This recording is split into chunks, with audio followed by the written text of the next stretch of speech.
트럼프발 무역 전쟁이 계속해서 확산이 되고 있습니다. 이를 통해서 투심은 계속해서 악화되는 모습인데요. 여기에 더해서 이 물가 상승에 대한 우려와 또 증시 하락 전망까지 겹치면서 뉴욕 증시 3대 지수는 일제히 하락 마감했습니다. 네, 그래도 장 중반에 좀 급격히 반등하는 모습이 나와줘서 그동안의 낙폭을 만회해줄 수 있을까 하는 기대감도 있었지만 장 후반에 다시 한번 급격하게 하락하는 모습이 나왔는데요. 관세 조치 이후 계속해서 연일 큰 변동성이 시장 안에 나오고 있습니다. 오늘은 어떤 시그널들을 시장에 보내왔는지 하나씩 포착해 보도록 하겠습니다. 간밤 3대 지수부터 확인해 볼까요? 네, 간밤 마감된 뉴욕 증시 3대 지수는 전거래일에 이어서 일제히 하락했습니다. 특히나 나스닥 같은 경우에는 장 막판에 다시 한번 상승을 시도하는 듯 했지만은 결국에는 하락세로 마감을 했는데요. 나스닥은 지난해 12월 16일 이 고점 대비해서 현재는 10%가량 하락세를 나타내고 있습니다. 계속해서 뉴욕 증시를 짓누르고 있는 여러 가지 재료들이 있는데 그 가운데서도 관세가 가장 큰 영향으로 꼽히고 있습니다. 트럼프가 이 캐나다가 미국에 보복 관세를 부과할 시에는 미국도 역시 상호 관세를 인상하겠다라고 맞대응을 한 상황이고요. 중국 역시도 이 트럼프의 관세 정책에 좀 가만히 있지 않겠다라는 입장을 내놓고 있습니다. 중국은 3월 10일부터 이 미국 농산물 등의 추가 관세를 15% 부과하겠다라는 소식을 전하면서 계속해서 이 무역 전쟁이 격화되고 있음을 시사하고 있습니다. 이러한 가운데 또 우크라이나 종전 협상과 관련해서도 불확실성이 계속해서 좀 지속이 되고 있는 모습인데요. 우크라이나 젤렌스키 대통령은 지난 이 노딜을 한 것의 반면에 또 이 광물 협정은 언제든지 어떤 형식으로든 체결할 준비가 되어 있다라고 발언을 하기도 했습니다. 따라서 이 종전 협상 또 어떻게 마무리가 될지도 우리가 지켜봐야 될 것 같습니다. 이러한 가운데 이 뉴욕 연은의 윌리엄스 총재가 현재 이 관세가 물가에 미치는 영향을 분석하고 있다라는 소식을 전했습니다. 이로 인해서 향후 이 물가가 높아질 수 있음을 시사하기도 했는데요. 계속해서 이 스태그플레이션에 대한 우려감이 증시를 지배하는 모습이 나타났습니다. 그리고 또 세븐 리포트 리서치에 따르면은 이러한 물가 상승과 또 이 스태그플레이션에 대한 압박으로 인해서 향후 증시가 10%에서 15% 정도로 하락할 수 있다는 경고성의 메시지를 내비치기도 했습니다. 이러한 재료들로 인해서 뉴욕 증시 계속해서 좀 하락하는 흐름을 이어가고 있는데요. 이어서 섹터별 분위기를 통해서 자세한 흐름도 체크해 보겠습니다. 네, 섹터별 분위기 살펴보겠습니다. 네, 이날은 기술주들이 그래도 반등하는 가운데 이 방어주들은 하락하는 모습을 나타냈습니다. 계속해서 경기 둔화에 대한 우려감이 나타나면서 이 필수 소비재 종목들도 대부분 이렇게 하락세를 나타냈고요. 그동안 견조한 흐름을 이어오던 유틸리티와 그리고 부동산 섹터도 하락세를 나타냈습니다. 역시나 이 경기 둔화에 대한 우려로 인해서 오늘은 금융주들이 가장 큰 낙폭을 기록을 했는데요. 이 가운데 JP모건 같은 경우에는 3%가 넘는 급락세를 나타냈습니다. 하지만 기술주들은 일제히 좀 반등하는 듯한 모습을 나타냈는데요. 그 가운데서도 엔비디아가 이 저점 매수가 포착이 되면서 오늘 3% 가까이 상승을 했고요. 기타 반도체주들 역시도 좀 투심이 살아나면서 대부분 상승세를 나타냈습니다. 하지만 이 AI 투자와 관련해서는 조금 엇갈린 듯한 모습을 나타내기도 했는데요. 이 구글은 AI와 또 이 클라우드에 계속해서 투자를 지속하겠다라는 소식을 전하면서 3%가 넘는 상승세를 기록한 반면에 메타 같은 경우에는 이 왓츠앱 등의 또 비즈니스 AI 챗봇을 도입하면서 광고 타겟팅을 높이려는 시도를 하고 있다라는 소식이 전해지긴 했지만 오늘장에서는 2% 하락세를 나타냈습니다. 그렇다면 간밤에 전해졌던 빅테크 소식들도 하나씩 짚어보시죠. 네, 먼저 엔비디아 같은 경우에는 계속해서 주가가 하락을 하고 있긴 하지만은 월가에서는 긍정적인 전망들이 나오고 있습니다. 오늘 장에서도 이 월가에서는 이 저점 매수 기회가 될 것이라면서 이 현재의 하락을 이 매수의 기회로 활용해봐야 된다는 의견을 내놓고 있습니다. 하지만 이 대중국 매출 감소에 대한 가능성 역시도 좀 계속해서 부각이 되면서 우려가 되고 있는 상황인데요. 계속해서 중국이 수출 통제를 피해서 우회 우회적으로 수입을 하고 있다라는 소식이 전해지면서 이 반도체 수출이 더욱더 조여질 것이라는 우려감들이 더해지고 있습니다. 이어서 애플도 살펴보겠습니다. 애플 같은 경우에는 AI 기능이 탑재된 아이패드를 출시하겠다라는 소식을 꺼내 들었습니다. 지난 4분기 때만 해도 이 아이패드의 매출이 8,100억 달러 가량을 돌파를 했기 때문에 이 월가의 예상치를 뛰어넘은 그런 매출을 또 기록을 했다는 소식이 전해졌습니다. 이로 인해서 AI 기능이 탑재된 아이패드가 또 애플의 매출을 끌어올릴 수 있을지 여부 체크해봐야 될 것 같습니다. 이어서 테슬라도 살펴보시죠. 네, 중국의 2월 판매량이 전년 동기 대비해서 49% 급감했다는 소식이 전해졌습니다. 계속해서 유럽에 이어서 이 중국에서도 점유율이 하락하고 있다는 소식이 전해지고 있는데요. 판매량은 3만 대로 또 지난해 2월 이후에 또 최저치를 기록하고 있다라는 소식이 전해졌습니다. 그럼 빅테크들의 자세한 주가 흐름도 살펴보도록 하겠습니다. 네, 엔비디아 같은 경우에는 월가에서 저점 매수의 기회로 활용해봐야 된다는 의견들이 나오면서 오늘 장에서는 1.65% 상승한 채 거래 마쳤고요. 이어서 애플도 살펴보시죠. 네, 애플 같은 경우에는 이 AI 기능이 도입된 또 아이패드를 출시하겠다라는 소식이 전해지면서 장중에는 계속해서 그래도 플러스권에서의 움직임 나타냈습니다. 하지만은 마감가는 0.8% 하락한 채 거래 마쳤습니다. 이어서 테슬라도 살펴보시죠. 네, 테슬라 같은 경우에는 이 중국 내에서 판매량이 또 급감했다라는 소식이 전해졌습니다. 이 소식에 따라서 오늘 테슬라 같은 경우에는 4%가 넘는 하락세로 장을 마쳤습니다. 그렇다면 간밤에 전해졌던 특징주 이슈들도 하나씩 짚어보시죠. 네, 먼저 인텔 같은 경우에는 이 경쟁사인 이 TSMC가 1,000억 달러를 또 미국에 투자하겠다라는 소식 속에 이 칩 경쟁이 계속해서 대두가 되면서 인텔은 하락세를 나타냈습니다. 하지만 TSMC 같은 경우에는 이 관세의 영향과 또 보조금의 지연 문제 등을 이유로 이렇게 막대한 금액을 투자한 것으로 전해졌는데요. 이 인텔의 하락과 달리 오늘 TSMC 같은 경우에는 또 상승세를 나타냈습니다. 이어서 옥타도 살펴보겠습니다. 옥타는 4분기 매출과 EPS가 모두 예상치를 뛰어넘으면서 어닝 비트를 기록을 했는데요. 1분기 매출은 6억 8천만 달러로 전망이 되고 있습니다. 네, 이로 인해서 오늘 장에 좀 주가에 영향을 미친 것으로 풀이가 되고 있고요. 그리고 슈퍼마이크로 컴퓨터 같은 경우에는 지난 이 회계 연도 보고서를 제출한 이후 주가가 급등했을 당시에 이 내부자들이 약 6천만 달러를 매도했다라는 그러한 소식이 전해졌습니다. 아직까지 구체적인 이유는 밝혀지지는 않았습니다만 그래도 오늘 장에서 계속 개장 전에는 급락하는 모습을 나타냈었는데 오늘 엔비디아의 상승세에 힘입어서 같이 상승불을 켜냈습니다. 이어서 타겟도 살펴보도록 하시죠. 네, 타겟은 4분기 호실적에도 1분기 이익이 감소할 것이다라는 전망을 내놨습니다. 계속해서 소비자들의 불확실성이 나타나고 있는 데다가 이 관세의 영향에 이어서 좀 이렇게 이익이 감소할 것이라는 부정적인 전망을 내비쳤고요. 역시나 주가의 하락세를 만들었습니다.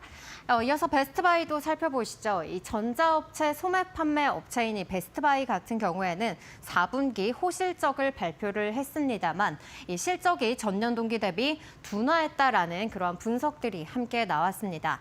그리고 연간 EPS 전망치도 역시나 시장 예상치를 하회할 것이라는 그러한 분석들이 함께 제기가 되면서 오늘 장에서는 하락으로 장을 마쳤습니다. 이어서 사운드하운드 AI도 살펴보시죠. 네, 연례 재무보고서 제출을 연기했다라는 그러한 소식이 전해졌는데요.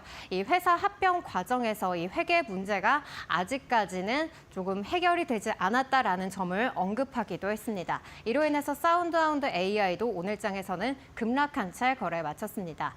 그렇다면 이 특징주들의 주가 흐름도 자세하게 살펴보시죠. 네, 먼저 인텔 같은 경우에는 이 경쟁사인 TSMC가 이 미국에 1,000억 달러 이상을 투자하겠다라는 소식이 전해졌죠. 이로 인해서 6%가 넘는 하락세를 기록을 했고요. 이어서 옥타도 살펴보도록 하겠습니다. 네, 옥타 같은 경우에는 그래도 호실적을 기록했다라는 소식이 전해지면서 오늘 장에서 급등세를 나타냈습니다. 24%가 넘는 상승세를 나타냈고요. 이어서 다음 종목도 살펴보시죠. 네, 슈퍼마이크로 컴퓨터 같은 경우에는 오늘 엔비디아의 급등에 힘입어서 같이 상승하는 모습을 나타냈습니다. 오늘 장에서는 8%가 넘는 상승세를 기록했고요. 다음 종목도 함께 살펴보시죠. 네, 타겟 같은 경우에는 1분기 이익이 좀 감소할 수 있을 것이라는 부정적인 전망을 내놨습니다. 그런 전망 속에 오늘 3% 넘게 빠지면서 장을 마쳤습니다. 다음 종목도 살펴보시죠. 네, 전자제품 소매업체인 이 베스트바이 같은 경우에는 역시나 이 1분기 EPS가 예상치를 좀 하회할 것이다라는 소식이 전해지면서 13%가 넘는 하락세로 장을 마쳤고요. 마지막 종목 살펴보겠습니다. 네, 사운드하운드 AI 같은 경우에도 오늘 좀 부정적인 소식이 전해졌는데요. 이로 인해서 6% 가까운 하락세로 장을 마쳤습니다. 여기까지 미국 증시 간략한 흐름들 체크해봤고요. 그렇다면 간밤에는 또 투자자들이 어떠한 이슈에 주목을 했을지 머스트노우 통해서 살펴보시죠.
트럼프의 관세 정책 이후에 관세 전쟁이 말 그대로 시작이 됐습니다.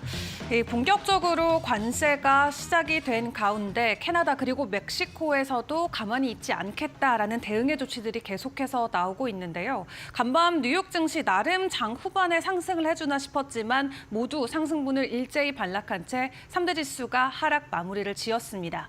시장을 뒤흔들고 있는 관세와 관련된 업데이트부터 바로 체크를 해보도록 할 텐데요. 일단 캐나다 쪽에서 나온 코멘트들부터 살펴보시죠. 이 지스탱 트리드 캐나다 총리가 트럼프 대통령의 25% 관세 부과를 향해서 어리석은 짓이다라고 비판하면서 이 30조 원 규모의 미국산 수입품에 맞불 보복 관세를 즉각 발효하겠다고 밝혔습니다. 또 미국의 관세 부과가 지속될 경우 21일 이후 추가로 약 125조 원 규모의 추가 보복 관세를 시행하겠다고 예고했는데요. 이 트리드 총리는 이날 회견에서 트럼프 행정부의 관세에 대해서 어떠한 정당한 근거나 필요성도 전혀 없다라고 이야기하면서 세계 무역기구에 제소하고 미국이나 캐나다 그리고 멕시코 무역협정 체제를 통해서 이 일을 제기하겠다고 밝혔습니다. 뿐만 아니라 멕시코에서도 미국의 25% 관세에 대한 보복에 나섰습니다. 이 멕시코 대통령은 멕시코 정부도 관세와 비관세 조치로 대응하겠다라고 밝혔는데 이에 트럼프 대통령은 즉각 같은 비율로 상호 관세를 인상할 것이라고 경고를 했습니다. 본인의 SNS인 트루스 소셜을 통해서 이 미국의 보복 관세를 부과하면 우리는 상호 관세를 즉각 같은 양만큼 상승시킬 것이다라고 적었습니다. 또 국가를 넘어서 주 차원에서의 발언들도 계속해서 나오고 있습니다. 캐나다에서 가장 많은 인구가 살고 있는 온타리오주의 더그포드 주지사는 관세가 지속되고 트럼프 행정부가 더 많은 관세를 부과한다면 우리는 즉시 우리가 수출하는 전력에 대해서 25%의 추가 요금을 부과할 것이라고 밝혔는데요. 그들은 전력을 끊는 것도 주저하지 않을 것이다라고 이야기를 하면서 또 미국 정부와 기업에 공급하고 있는 니켈 판매도 중단시킬 수 있다라고 언급하기도 했습니다. 자, 이렇듯 서로의 갈등이 깊어지고 있는 가운데 양측 그 누구도 물러설 기미를 보이고 있지 않은 상황인데요. 일단 상황이 극악으로 치닫고 있는 분위기가 이어지다 보니까 시장 안에서 이 흔들리는 모습은 더욱더 강하게 나오고 있습니다. 그렇다면 앞으로 시장의 분위기는 어떻게 될까요? 앞으로의 전망들도 챙겨보도록 할 텐데요. 일단 관세 조치로 인해서 간밤 항공주들이 일제히 하락을 했습니다. 관련주들의 주가 함께 확인을 해보시면 대표적인 종목으로는 유나이티드 에어라인스나 델타 항공, 그리고 아메리칸 항공 등의 종목들이 일제히 큰 폭의 낙폭을 보였었죠. 지난번 유나이티드 항공이 제출했던 연례 보고서를 확인을 해보시면 글로벌 무역 관계 악화, 즉 관세 인상이나 기타 무역 장벽이 국제 항공 여행 수요 감소로 이어질 수 있다라는 리스크가 이미 언급된 바가 있었습니다. 한마디로 이번 하락은 예견된 일이었다라는 분석도 나오고 있고요. 또 이번 관세 시향으로 미국 자동차 업체를 포함해서 전 세계 주요 자동차 업체들의 이익이 대폭 줄어들 전망인데요. 멕시코나 캐나다에 대한 노출이 큰 스텔란티스 그리고 폴스바겐을 포함해서 유럽 자동차 업체들은 25%의 관세 결과 올해 이익이 9조 원 정도 감소할 것으로 추정된다고 합니다. 뿐만 아니라 캐나다, 멕시코에 대한 관세는 멕시코에서 생산하는 차량을 미국으로 수출하는 한국과 일본의 자동차 업체에도 피해를 줄 전망이고요. 뿐만 아니라 미국 자동차 업체에도 큰 피해를 줄 것으로 예상되는데 GM이나 포드 자동차 등 공급망이 캐나다와 멕시코에 광범위하게 분산돼 있기 때문에 테슬라의 경우에도 미국 내에서 판매하는 모델 Y의 부품 중 약 15%는 멕시코에서 일부는 캐나다에서 수입하고 있어서 타격이 불가피할 것으로 보여지고 있습니다. 이 업계 전문가는 캐나다, 멕시코 25% 관세 부과로 미국 내 자동차 판매가 50만 대 정도 감소할 수 있다라고 전망을 했고요. 이렇듯 트럼프 대통령의 관세 시행으로 무역 전쟁이 격화되고 있는 가운데 월가는 이 같은 정책 기조를 놓고 일시적일 수 있다라고 분석을 했습니다. 골드만삭스는 현재 관세 정책을 비롯한 분위기가 미국 무역 정책의 영구적인 특징이 될 가능성은 낮다라고 강조를 했고요. 뱅크 오브 아메리카 같은 경우도 단지 협상의 도구로 사용될 가능성이 크기 때문에 일시적인 현상으로 봐야 된다라고 평가를 합니다. 이제 시행된 지 하루 차인데 과연 협상 언제 어떻게 나올지 시장의 상황들 계속해서 면밀하게 주의해 보시는 게 좋을 것 같습니다. 자, 그런 가운데 트럼프 대통령이 오늘 첫 의회 연설에 나섭니다. 전 세계가 주목을 하고 있는 가운데 한국 시간으로는 오전 11시에 진행될 예정인데요. 지금 도지부터 해서 여러 가지 관세 이슈들 그리고 인플레이션과 관련된 부분들 트럼프 대통령이 어떻게 언급을 내놓는지를 놓고 시장은 큰 변동성을 보일 수 있기 때문에 꼭 주의를 해보시는 게 좋을 것 같습니다. 일단 트럼프 대통령은 앞서 말씀드린 대로 한국 시간으로는 5일 오전 11시에 연설을 할 예정이고요. 취임 이후 43일 만이고 본인의 SNS를 통해서는 연설문에 적힌 그대로 나는 읽겠다, 말하겠다라고 밝힌 바가 있습니다. 다만 월스트리트저널은 우크라이나 러시아 전쟁이나 일론 머스크 테슬라 최고 경영자의 연방 정부 개혁, 그리고 관세나 인플레이션 문제에 대한 해결 방안과 추가 이민 정책, 그리고 민주당의 대응을 주목해야 될 5가지 관전 포인트로 제시했는데요. 이 시장에서는 트럼프 대통령이 인플레이션 문제를 해결하기 위해서 구체적인 방안을 내놓을 수 있다라는 관측을 내놓고 있습니다.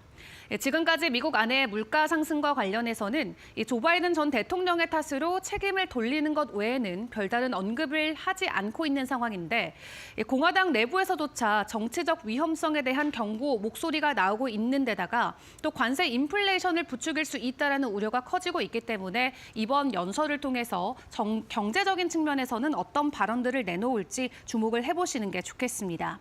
일단 트럼프 말 한마디에 웃고 우는 시장이 계속해서 이어지고 있는데 오늘은 또 어떤 발언들을 쏟아낼지 국내 시간으로 함께 지켜보시죠.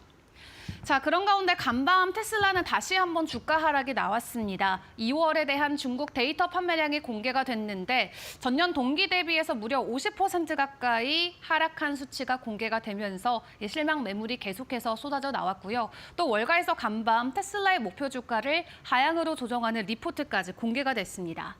일단 테슬라의 중국 데이터를 먼저 확인을 해보시면 2월 중국 판매량이 전년 동기 대비해서 49.2% 급감한 3688대를 기록했다고 합니다. 22년 8월 이후 가장 적은 숫자인 게 확인이 됐고요. 일단 중국에서 모델 3와 모델 Y를 판매하는 테슬라는 1월과 2월 2달 동안 총 합쳐도 93,900대에 이르는 것으로 확인이 됐는데 전년 대비해서는 28.7% 감소한 수치입니다. 일단 이렇게 부진했던 이유로는 올해는 1월 말로 음력설 연휴가 옮겨졌고 또 업그레이드 작업을 위해서 모델 Y 생산이 일부 중단되면서 더 크게 줄어든 것도 영향이 됐을 것이다라는 분석도 나오고 있는데요. 다만 같은 상황에서 중국의 경쟁사인 비아디 같은 경우는 되려 전년 동기보다 90%나 판매량이 증가한 게 확인이 되면서 테슬라에 대한 우려감이 더 부각이 됐습니다. 비아디는 지난달 $10,000 이하에서 시작되는 스마트 전기차에 고급 주행 지원 시스템을 장착해서 출시를 했죠. 중국 안에서 저렴한 스마트 전기차 경쟁이 심화되고 있는 상황인데요. 이런 가운데 뱅크 오브 아메리카는 미국의 관세 조치까지 겹치면서 올해 테슬라의 성장 전망이 위축될 가능성이 있다라고 이야기하면서 간밤 목표가를 하향 조정하는 리포트를 발표하기도 했습니다. 투자 의견을 중립으로 유지하고 목표가는 $490에서 $380로 낮춰 잡았는데요. 이번 목표가의 하향 조정의 배경으로는 불확실성 확대를 언급을 했습니다. 트럼프 대통령이 도입한 관세 정책이 북미 지역 생산에 악영향을 미칠 수 있다라고 지적을 하면서 멕시코와 캐나다에 대한 추가 관세는 북미 생산 전망에 상당한 리스크를 초래할 수 있고 코로나19 당시와 유사한 공급 충격을 일으킬 가능성이 있다라고 우려를 했습니다. 그리고 현재 유럽 내 자동차 생산이 전년 대비 둔화되고 있는 점, 그리고 저가형 모델 출시와 관련돼서 새로운 소식이 없다라는 점도 브랜드에 대한 부정적인 인식으로 작용될 수 있다라고 이야기하고 있는데요. 불과 어제는 긍정적인 테슬라의 목표 주가와 함께 긍정적인 월가의 평가를 받아봤었는데 오늘은 또 엇갈리는 평가가 월가에서 동일하게 나왔습니다. 이 불확실성에 대한 키워드가 언제쯤 해소가 될 수 있을지 앞으로의 시장 상황도 저희와 함께 꼼꼼하게 챙겨보시길 바라겠습니다. 자, 마지막으로 암호화폐 시장 상황도 확인을 해보도록 할 텐데요. 이번 주 월요일에 급등했던 코인 시장이 어제는 그 하락부를 그대로 다시 한번 보였습니다. 이 반등에 대한 하락을 그대로 보였는데 그런 가운데 코인 업계 안에서는 이 트럼프 대통령이 새롭게 내놓은 비트코인 전략 비축을 놓고 여러 가지 반발의 목소리를 내놓고 있습니다. 기존의 비트코인만 비축 자산으로 포함시키겠다라는 내용에서 솔라나나 에이다 그리고 리플과 같은 다른 알트코인을 포함시킨 게 업계 인사들의 반발을 사고 있는데요. 일단 구체적인 내용은 오는 3월 7일 열리는 크립토 서밋을 통해서 추가적으로 확인이 가능해 보입니다. 그 전까지 암호화폐 시장 안에서도 변동성이 계속해서 나올 수 있다는 점은 주의해 보시길 바라겠습니다. 지금까지 머스노우 5 시간이었습니다.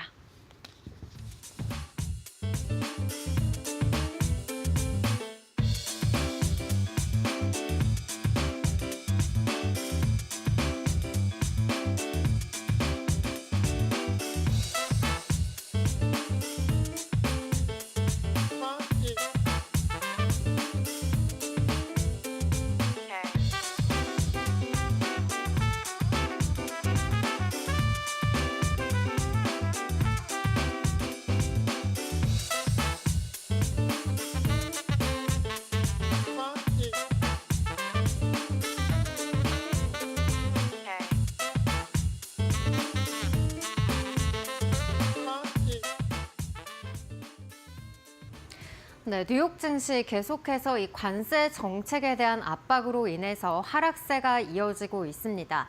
특히나 기술주 중심으로 계속해서 매도세가 출회가 되면서 뉴욕 증시는 연일 이 하락세를 이어가고 있는 데다가 좀처럼 이 급락한 이후에 회복하는 모습을 나타내지 못하고 있는데요.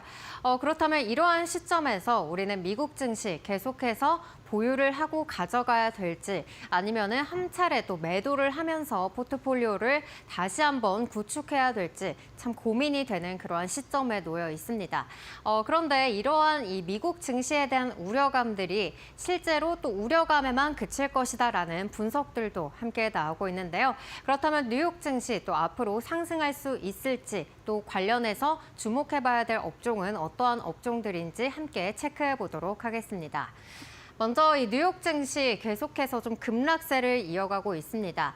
2월 20일부터 2월 27일까지 뉴욕 증시 흐름을 살펴봤을 때 S&P 500 같은 경우에는 4.2%의 하락세를 기록하고 있고요. 그리고 S&P 500 같은 경우에는 이 YTD 기준으로 해도 계속해서 마이너스의 상승률을 기록하고 있습니다. 그리고 이 기술주 중심의 매도세가 계속 출회가 되면서 특히나 나스닥 같은 그러한 기술주들이 포함되어 있는 이 지수들이 큰 폭으로 밀려나는 모습도 확인을 해볼 수가 있는데요.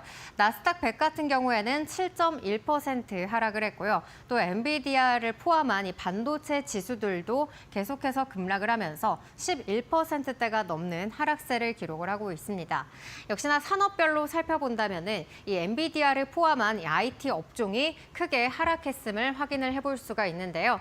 바로 이 부분이 엔비디아의 주가 흐름을 나타내는 부분인데요. 특히나 2월에 들어서 이렇게 급락하는 모습을 확인할 수가 있습니다. 그리고 자세한 업종별로도 살펴보더라도 이 테슬라의 급락에 따라서 이 자동차 부품과 그리고 이어서 반도체 장비 그리고 최근에 이 팔란티어 같은 소프트웨어 종목들이 하락하면서 소프트웨어 순으로 하락하는 모습을 확인할 수가 있고요. 그리고 이렇게 빅테크 업종들 가운데서 테슬라의 하락폭이 가장 크다는 점도 우리가 확인을 해볼 수가 있겠습니다. 그렇다면 뉴욕 증시 이렇게 계속해서 좀 급락하고 있는데 이러한 급락의 이유들도 하나씩 짚어보시죠. 네, 급락의 이유 먼저 이렇게 세 가지로 분류를 해볼 수가 있을 텐데요. 첫 번째로는 이 스태그플레이션에 대한 우려감이 계속해서 나타나고 있다는 겁니다. 경제 성장은 계속해서 둔화가 되고 있는데 이러한 가운데 계속해서 물가는 상승할 수 있겠다는 그런 우려감들이 나오고 있는데요. 1월 소매 판매가 전월 대비 0.9% 하락을 하면서 예상치를 하회한 데다가 또 2월 소비자 신뢰지수 역시도 21년 8월 이후 가장 큰 월간 하락폭을 기록을 했다는 점을 미뤄봤을 때 이러한 우려감들이 계속해서 제기가 되고 있습니다. 여기에 더해서 이 트럼프의 관세 정책은 계속해서 인플레이션을 자극할 수도 있을 것이라는 우려감들이 더해지고 있죠. 그리고 두 번째로 살펴보실 이러한 부분은 또 높은 밸류에이션 부담이 계속해서 이어지고 있다라는 겁니다. S&P 500의 이 12개월 선행 PER은 지난 10년간 15배에서 이 20배 수준을 기록을 했었는데 현재는 이 2월 기준으로 봤을 때 이 23배가량을 차지하고 있기 때문에 현재 계속해서 이 고밸류 논란에 시달리고 있다는 점 계속해서 확인을 해볼 수가 있겠습니다. 마지막으로는 이 트럼프 정책에 대한 불확실성 역시도 계속해서 뉴욕 증시를 흔들게 하는 그러한 원인으로 꼽히고 있는데요.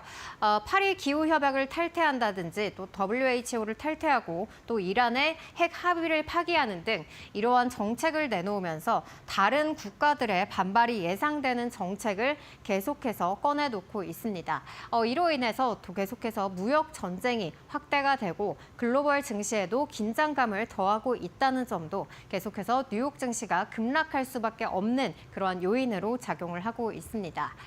하지만 이렇게 계속해서 급락을 하고 있지만은 또 이후에는 나아질 것이다라는 그런 전망들도 나오고 있는데요. 다음 장 통해서 살펴보시죠. 네, 결국에는 이 트럼프 취임 후에 이 100일 이후가 가장 중요하다라는 그런 의견들이 나오고 있습니다. 이 취임 이후에 100일이 되는 시점은 4월 30일인데요. 이 100일 동안은 정책 방향을 설정하는 기간이기 때문에 정책 불확실성이 당연하게 증가할 수밖에 없다는 겁니다. 그리고 이 100일 동안은 계속해서 이 트럼프의 발언들에 의해서 좌지우지 될 것이지만 이 100일 이후에는 트럼프가 실제적으로 정책을 실현하는 과정에서 이 변동성이 줄어들 것이라는 전망들이 나오고 있습니다. 그리고 5월 이후에 이 현실과 타협하게 될 시에는 결국에는 이 상승의 모드로 전환이 될 것이다라는 그런 분석들도 나오고 있는 건데요. 이 현재 이 최대 교역국인 멕시코와 또 캐나다, 중국에 이렇게 관세를 부과를 하고 있긴 하지만은 결국에는 이 미국의 필요에 의해서 이들과는 다시 한번 협상의 모드로 들어갈 여지가 있다라는 겁니다. 먼저 캐나다 같은 경우에는 이 에너지 안보를 위해서 역시나 중요한 파트너라는 점을 간과할 수가 없다는 건데요. 이 산업 생산에 가장 중요한 역할을 하고 있는 이 중진류 같은 경우에는 가격이 저렴한 이 캐나다 원유를 통해서 공급을 받아야 하는 상황입니다. 이 미국의 퍼미안 분지에서는 계속해서 이 중진류보다는 경진류 중심으로 생산이 되고 있기 때문에 이 중진류를 공급받기 위해서는 계속해서 이 캐나다와 협력을 할 수밖에 없는 그러한 상황이다라는 거고요. 그리고 미국의 대부분 정유소 같은 경우에는 이미 중진류에 특화된 처리 시설로 인해서 이미 이렇게 많은 부분들이 설계가 되어 있기 때문에 결국에는 캐나다산 원유에 의존할 수밖에 없을 것이다라는 분석입니다. 그리고 멕시코 같은 경우에는 결국에는 인건비 문제에 있어서도 협력을 할 수밖에 없을 것이다라는 그런 분석인데요. 이 첨단 제조업 리쇼어링을 적극적으로 이 트럼프가 추진을 하고 있는데 이러한 부분에 있어서 인건비를 감소하기 위해서는 결국에는 멕시코와의 협상 역시도 가능할 것이다라는 그러한 분석들이 나오고 있는 겁니다. 이렇게 100일 이후에는 그래도 주가가 상승할 만한 여지들은 있다라는 건데요. 그렇다면 이 100일 이후 중요하다는 점과 더불어서 또 경기 둔화에 대한 우려는 좀 시기상조다라는 분석들도 함께 나오고 있습니다. 먼저 소비와 고용, 유동성 이렇게 세 가지 측면에서 살펴보도록 할 텐데요. 이 소비 같은 경우에는 이 대형 은행 중심의 대출 비중이 24년 8월을 기점으로 계속해서 좀 반등세를 보이고 있다는 겁니다. 그리고 이 그래프를 보신다면은 이 부분에서 계속해서 좀 미미한 부분이지만 앞서 살펴봤듯이 계속해서 반등세를 이어가고 있다는 점에서는 아직까지 소비에 있어서는 그렇게 큰 문제는 아니다라고 짚고 있는 부분이고요. 그리고 1월의 고용 보고서 역시도 살펴봤을 때 이 평균 임금 상승률이 0.5%, 이 전월 대비 0.5% 증가를 하면서 역시나 이 소비에는 크게 영향을 미치지 않을 것이라는 분석들이 나오고 있는 겁니다. 그리고 고용 역시도 계속해서 살펴본다면은 이 1월의 실업률이 4.0%로 집계가 됐습니다. 전월의 이 4.1% 대비해서는 하락세를 나타낸 건데요. 보통 실업률이 3%에서 4%가량을 차지하게 된다면은 이 완전한 고용을 뜻하기 때문에 이 고용에 있어서도 큰 문제는 없다라는 그런 분석입니다. 그리고 이직자와 비이직자 사이의 임금 상승률 역시도 0에 수렴을 하고 있기 때문에 계속해서 좀 고용은 계속해서 안정세를 보이고 있다라는 분석으로 풀이가 되고 있습니다. 그리고 유동성 측면에서도 이 은행의 지급 준비금이 3조 달러 수준에 계속해서 유지를 하고 있기 때문에 유동성 위기에서도 조금 자유로울 수 있다라는 그런 분석들이 함께 나오고 있는 겁니다. 이러한 요소들을 미뤄봤을 때 역시나 지금 시장에서 나오고 있는 경기 둔화에 대한 우려는 조금 더 면밀하게 살펴봐야 된다는 그러한 분석들로 풀이를 해볼 수가 있겠습니다. 그렇다면 이러한 이 흐름 속에서 계속해서 뉴욕 증시가 출렁이고 있는데요. 그렇다면 우리는 또 어떠한 업종들에 눈여겨봐야 될지도 함께 살펴보겠습니다. 먼저 헬스케어 같은 경우에는 이 주가는 계속해서 하락을 하고 있긴 하지만은 오히려 이익 수준은 상승하고 있다라고 합니다. 그리고 헬스케어 특성상 변동성이 낮기 때문에 이 방어적인 포트폴리오를 구축하는 데 있어서도 적합하다는 의견이고요. 이러한 가운데 이 두 가지 종목들을 꼽아봤습니다. 먼저 존슨앤존스 같은 경우에는 이 의료기기와 또 신약 개발 등 고마진 사업에 집중적으로 투자를 하고 있기 때문에 앞으로 마진이 계속해서 늘어날 것이다라는 분석들이 나오고 있는 거고요. 그리고 인투이티브 서지컬 같은 경우에는 계속해서 이 새로운 수술용 의료 로봇인 다비치 5세대에 대한 긍정적인 평가들이 나오고 있습니다. 그리고 또 이 수술 건수 증가로 인해서 현금 보유량도 계속해서 증가를 하고 있기 때문에 재무 안정적인 부분에 있어서도 계속해서 긍정적일 것이라는 전망이 나오고 있습니다. 그리고 반도체 종목들도 살펴봐야 된다는 의견들이 나오고 있는데요. 최근에 이 반도체 종목들 앞서서 살펴봤듯이 굉장히 많은 그런 하락폭을 기록한 것을 확인해 볼 수가 있었습니다. 하지만 이 낙폭 과대 업종으로서 반도체 역시도 눈여겨봐야 된다는 그러한 의견인데요. 계속해서 이 주가가 하락을 함으로 인해서 밸류에이션에 대한 멀티플 부담이 줄어들었다는 그러한 의견이고요. 그리고 반도체 산업의 이 12개월 선행 PBR이 대선 이후에 하락세를 그리고 있다는 점도 눈여겨볼 만한 대목인 것 같습니다. 자기 자본 이익률 역시 하지만 계속해서 20% 수준을 유지하고 있기 때문에 계속해서 견고한 흐름을 이어갈 것이다라는 그런 분석들이 지배적인 거고요.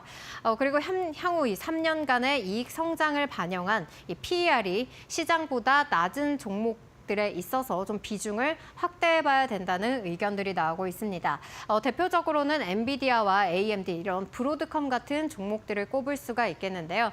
이 가운데서도 엔비디아는 계속해서 월가에서는 이번에 급락을 또 저점 매수의 기회로 활용해봐야 된다는 그런 의견들도 나오고 있습니다. 네, 여기까지 이러한 상황 속에서 우리가 또 눈여겨봐야 될 업종까지도 함께 살펴봤는데요. 현재 뉴욕 증시 계속해서 이 관세에 대한 압박이 더해지면 또 기술주들에 대한 매물이 출회되는 그러한 형국으로 흘러가면서 계속해서 좀 급락세를 이어가고 있습니다. 하지만 이 트럼프 취임 이후에 이 정책 불확실성은 당연하다라는 그러한 분석들이 나오면서 이후에는 또 주가가 상승세로 돌아설 수 있다는 의견들도 함께 나오고 있는데요. 그렇다면 지금 장에서는 이렇게 눈여겨봐야 될 업종으로 인해서 우리가 또 이 포트폴리오를 재구축해봐야 될 시점이 아닌지 다시 한번 생각해 볼 필요가 있겠습니다. 여기까지 사인이었습니다.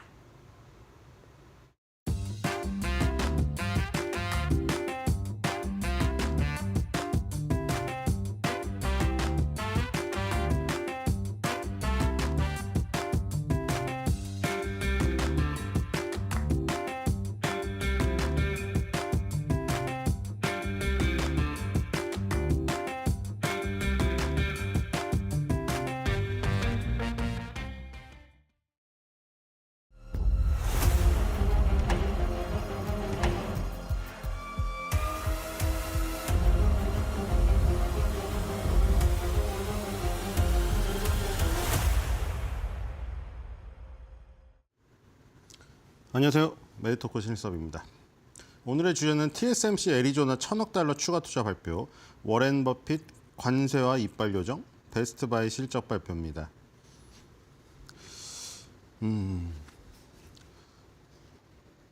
정말 삼선 개헌을 염두에 두고 있지는 않겠죠? 계속해서 그 얘기를 하기 때문에, 그렇죠? 3-4번 대통령 하면은 좋다. 그렇죠? 그동안 트럼프가 한 말과 행동으로 봤을 때, 그렇죠? 삼선 개헌, 우리나라도 그런 역사들이 있잖아요. 법을 뜯어 고쳐가지고 4.4.5입이라던가, 그렇죠? 4는 죽이고 5는 살린다고 해서 반올림 해가지고 통과시켰던 예전에 우리나라의 그 역대 대통령의 법을 뜯어 고쳐서 자기가 장기 집권한 그런 사례가 있죠. 그래서 이 지금 트럼프도 계속 삼선 얘기를, 왜냐하면 4년이 짧다고 느껴지나 봐요. 아무리 생각해도. 그렇죠? 뛰어넘어서 8년을 하지만 4년을 지금 새롭게 2기를 좀 더 하고 싶은 마음인지 정말로 하루하루가 아주 다이나믹합니다. 그로 인해서 시장은 그렇게 다이나믹하게 너무 자꾸 다이나믹한다는 걸 자꾸 바꿔버리면 너무 계속해서 하루 만에 뭐가 막 팍팍 터지다 보니까 변동성이 엄청나게 확대되고 있어요, 시장이. 그렇죠?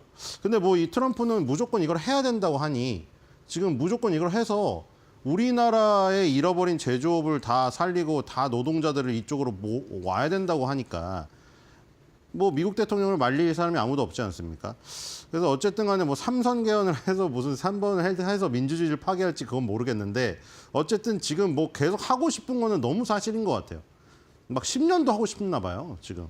그렇죠? 골프장에서 지금 다리를 젓는 모습도 발견되곤 했는데 역시 80세에 가깝기 때문에 여기서도 고령 리스크를 얘기 안 할 수가 없지만 마지막 정말 모든 거를 토해내고 있는 것 같습니다. 근데 지금 TSMC 보고도 사실 이렇게 협조적으로 온 기업에게도 향후 아예 그 뒷일까지 그냥 단속을 해버리는지, 그렇죠? TSMC 회장이 이제 이 1,000억 달러 투자를 발표했어요. 했는데도 굳이 그걸 꼭 말할 필요는 없잖아요. 근데 50% 관세를 내야 됐었는데 우리 애리조나에 1,000억 투자해서 공장 세우니까 관세 낼 필요 없다 이거예요. 그러니까 축하해주는 자리인데 거기서 또 확인 사살까지 하는. 그렇죠? 만약에 이 발표 안 했으면은 너 50% 물었다. 무시무시하죠, 지금. 이게 반도체에 25% 그 관세를 부과한다고 했는데 만약에 말을 안 들으면 이제 2배로 올려버리겠다 이거예요, 지금. 저 뒤로 가보겠습니다. 그렇게 이렇게 3명이 나왔죠. 이 상무부 장관이 완전히 트럼프랑 성격이 똑같습니다, 이 사람. 인터뷰하는데 막 소리 지르고 난리예요. 그리고 이 지금 대만 TSMC의 지금 회장. 굉장히 어색한 영어지만, 그렇죠? Thank you 막 이러면서 Thank you가 안 돼요. Thank you 하면서 타이완 세미컨덕터 막 이러면서 발표를 하는데 계속 땡큐를 외칩니다. 그리고 만약에 TSMC가 자국에서 생산해서 수출했다면 아까 전 50%를 보갈 수 있었다. 이렇게 얘기를 한 거예요. 자, 3명 이제 돌아가면서 한마디씩 했죠. 뒤로 가겠습니다. 자, 그리고 이제 상무부 장관이 야, 놀라운 제조업이 미국으로 돌아오고 있다. 트럼프 대통령이 원한 게 이거다. 봐라, TSMC도 돌아오고 있지 않냐. TSMC 같은 세계 최고의 기업이 우리나라에 공장을 세우는데 나머지 너네들은 뭘 생각을 하고 있냐. 다 우리나라로 와라 이거예요, 지금. 그렇죠? 그리고 그 얘기도 나왔습니다. 혼다도 들어온다. 혼다로 돌아온다.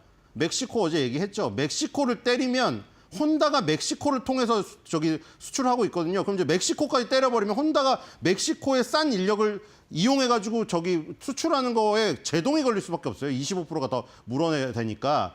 혼다의 시빅이라는 자동차, 미국 젊은이들이나 미국에 가는 유학생들, 우리 한국 유학생들 많이 타죠.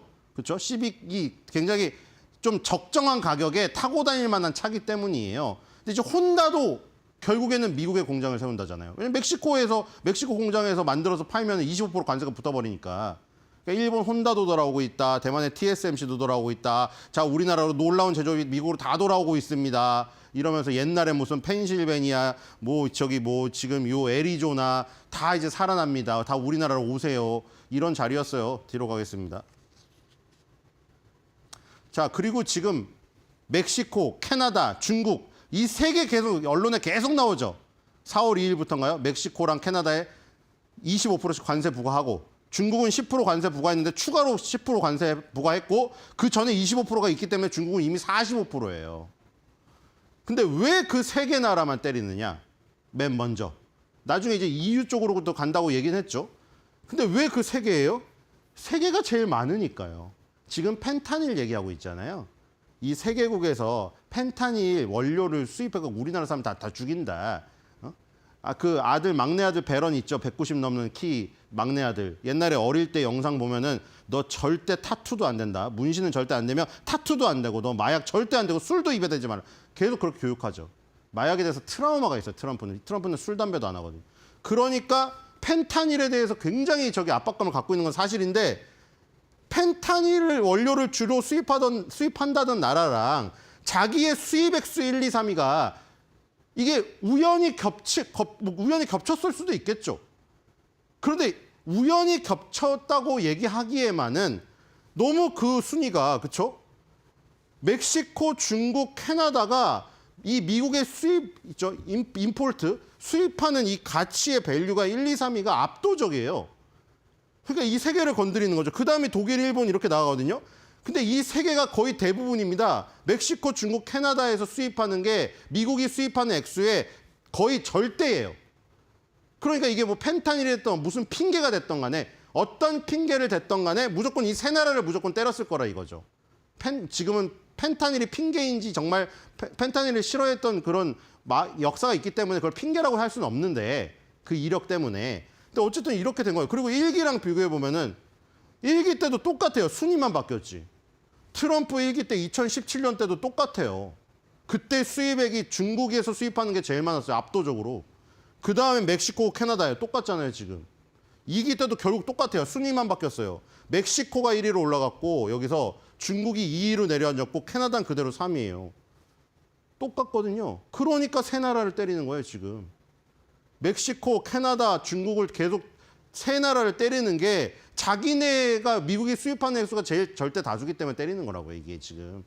우리나라는 정말 다행인 게 지금 여기에요. 미국에 수입하는 게 1, 2, 3, 4, 5, 6위 정도거든요.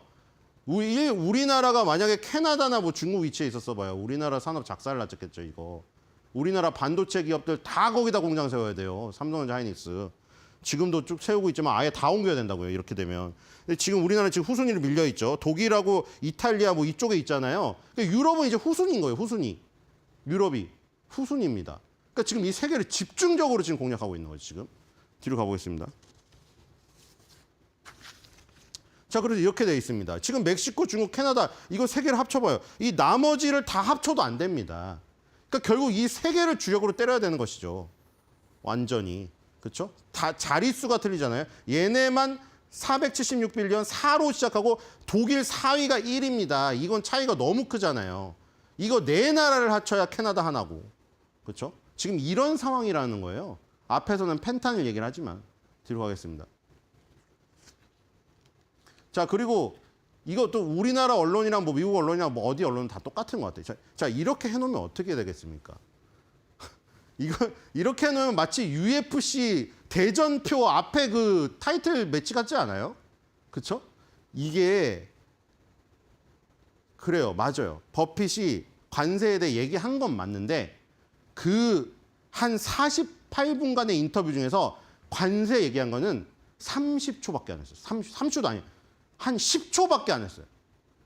근데 사람들이 지금 누구도 트럼프한테 트럼프 트럼프 언론 빼고 나머지 뭐 독립 언론이나 트럼프 반대하는 언론이 한마디도 못 하잖아요. 지금 하면 바로 뭐 저기 백악관도 출입을 못 해요, 지금. 그렇기 때문에 워렌 버핏이라는 어떤 다른 쪽에 있지만 경제계의 어떤 거물이 투자계 거물이 이 관세라는 가장 아름다운 단어라고 했잖아요. 트럼프가 세상에서 가장 아름다운 단어래요. 테리프스가. 그런데 그걸 건드렸다는 거죠. 영린 같은 거죠. 영린을 건드려 버렸기 때문에 트럼프한테 직접 얘기를 못 하니까 워렌 버핏이 얘기한 거를 실어서 간접적으로 실어가지고 이렇게 어필하는 게 아닌가 그런 생각이 들어요. 그렇죠? On Act of War, 워자까지 들어가가지고 물론 전쟁이란 단어를 했는데 여기다 딱 이렇게 박아놓으니까 무슨 둘이 완전 그 한국 언론에서 또 그렇게 썼잖아요. 워렌 버핏이 뭐 관세에 대해 직격탄을 날렸다. 무슨 워렌 버핏 94세 할아버지인데 이제 이룰 거 다 이루고 여생을 즐겨야 돼. 뭐 이거 난립니까? 그러니까 이게 그 워렌 버핏 인터뷰도 잘 안 하는 거 아시죠? CBS 인터뷰가 뭐 인터뷰였냐면은 캐서린 그레이엄이라는 지금 돌아가신 워싱턴 포스트의 편집자가 있는데 그 여자분의 다큐멘터리를 만들려고 하는데 버크셔 해서웨이가 워싱턴 포스트를 인수해서 잘 같이 운영을 해왔잖아요. 그동안. 운영을 해가지고 이제 그녀의 다큐멘터리를 다룬다고 하니까 어떤 얘기를 다루면 좋겠습니까? 가장 지인인 워렌 버핏한테 물어본 거예요. 그 인터뷰에서 말미에 한 2분 정도에 현재의 경제 상황에 대해서 어떠냐부터 시작해서 앨런 머스크가 요즘에 하고 있는 뭐 그 무슨 정부의 어떤 효율성을 제고하고 뭐 이런 건 어떻냐 요거 몇 가지를 물어봤어요. 거기서 이제 뭐 관세는 뭐 이빨 요정에 대한 얘기를 한 거죠. 우리 뭐 동화책에 여러분들도 하시는 분 많이 계시잖아요. 애들 이빨 빠지면은 애들한테는 이제 거짓말 하잖아요. 산타클로스처럼 너 이빨 요정이 와가지고 동전 베개 속에 넣고 간다. 그럼 너 이는 이제 보관해 주잖아요. 나중에. 근데 그거 다 동전 누가 내요? 동전 이빨 요정이 와서 정말 놓고 가나요? 엄마나 아빠가 동전이나 지폐 선물 거기다 넣는 거 아니에요.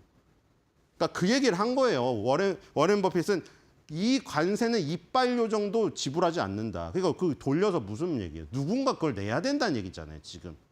근데 그걸 얘기한 걸 갖다가 이제 여기다 갖다 이렇게 딱 박아버리니까 이제 트럼프가 이 워렌 버핏이 자기를 욕한지 알 수도.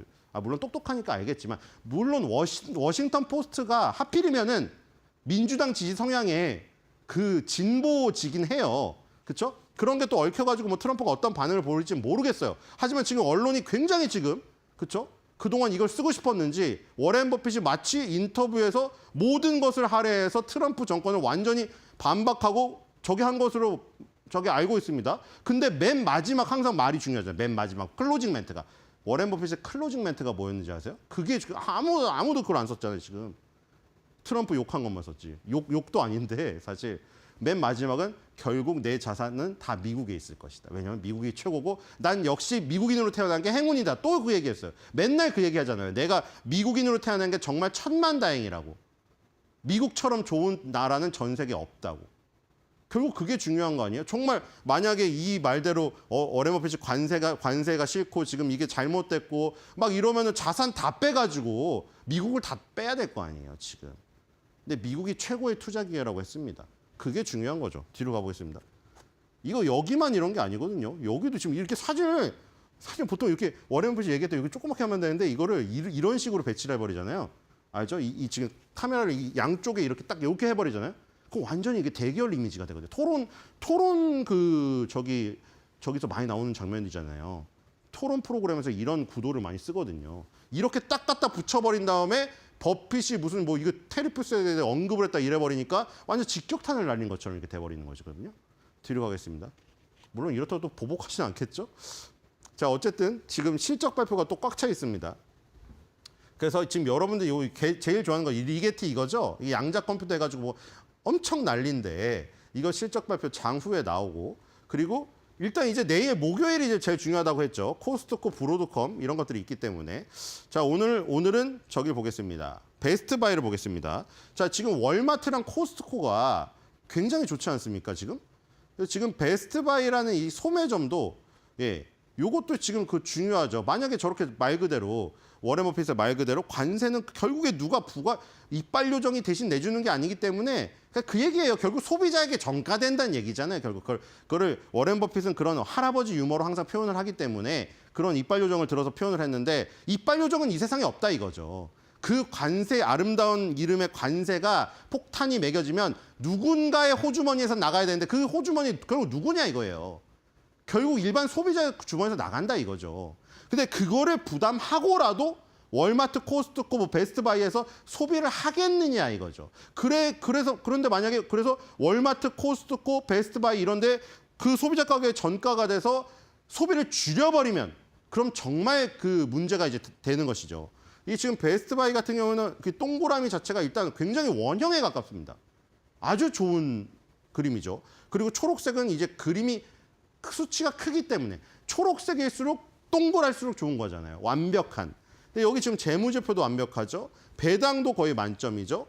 과거 실적과 미래 실적이 조금 부족하지만 가치에서도 높은 점수. 물론 계속 눈이 얘기했듯이 가치에서 오히려 낮은 점수를 기록을 해야 인기가 많은 거일 수도 있기 때문에 이건 케이스 바이 케이스라고 했습니다만 여기에 지금 요 눈송이 분석으로는 굉장히 원형에 가까운 그래서 완벽한 대차대조표를 통해 배당금 지급자가 확정되었다. 아주 좋은 그 표현으로 나왔습니다. 뒤로 가보겠습니다. 자, 2025년도네요. 이건 회계분기가. 2025년 4분기로 되어 있고 매출액이 13.9빌리언 달러. 매출액이 줄었네요. 마이너스 5%.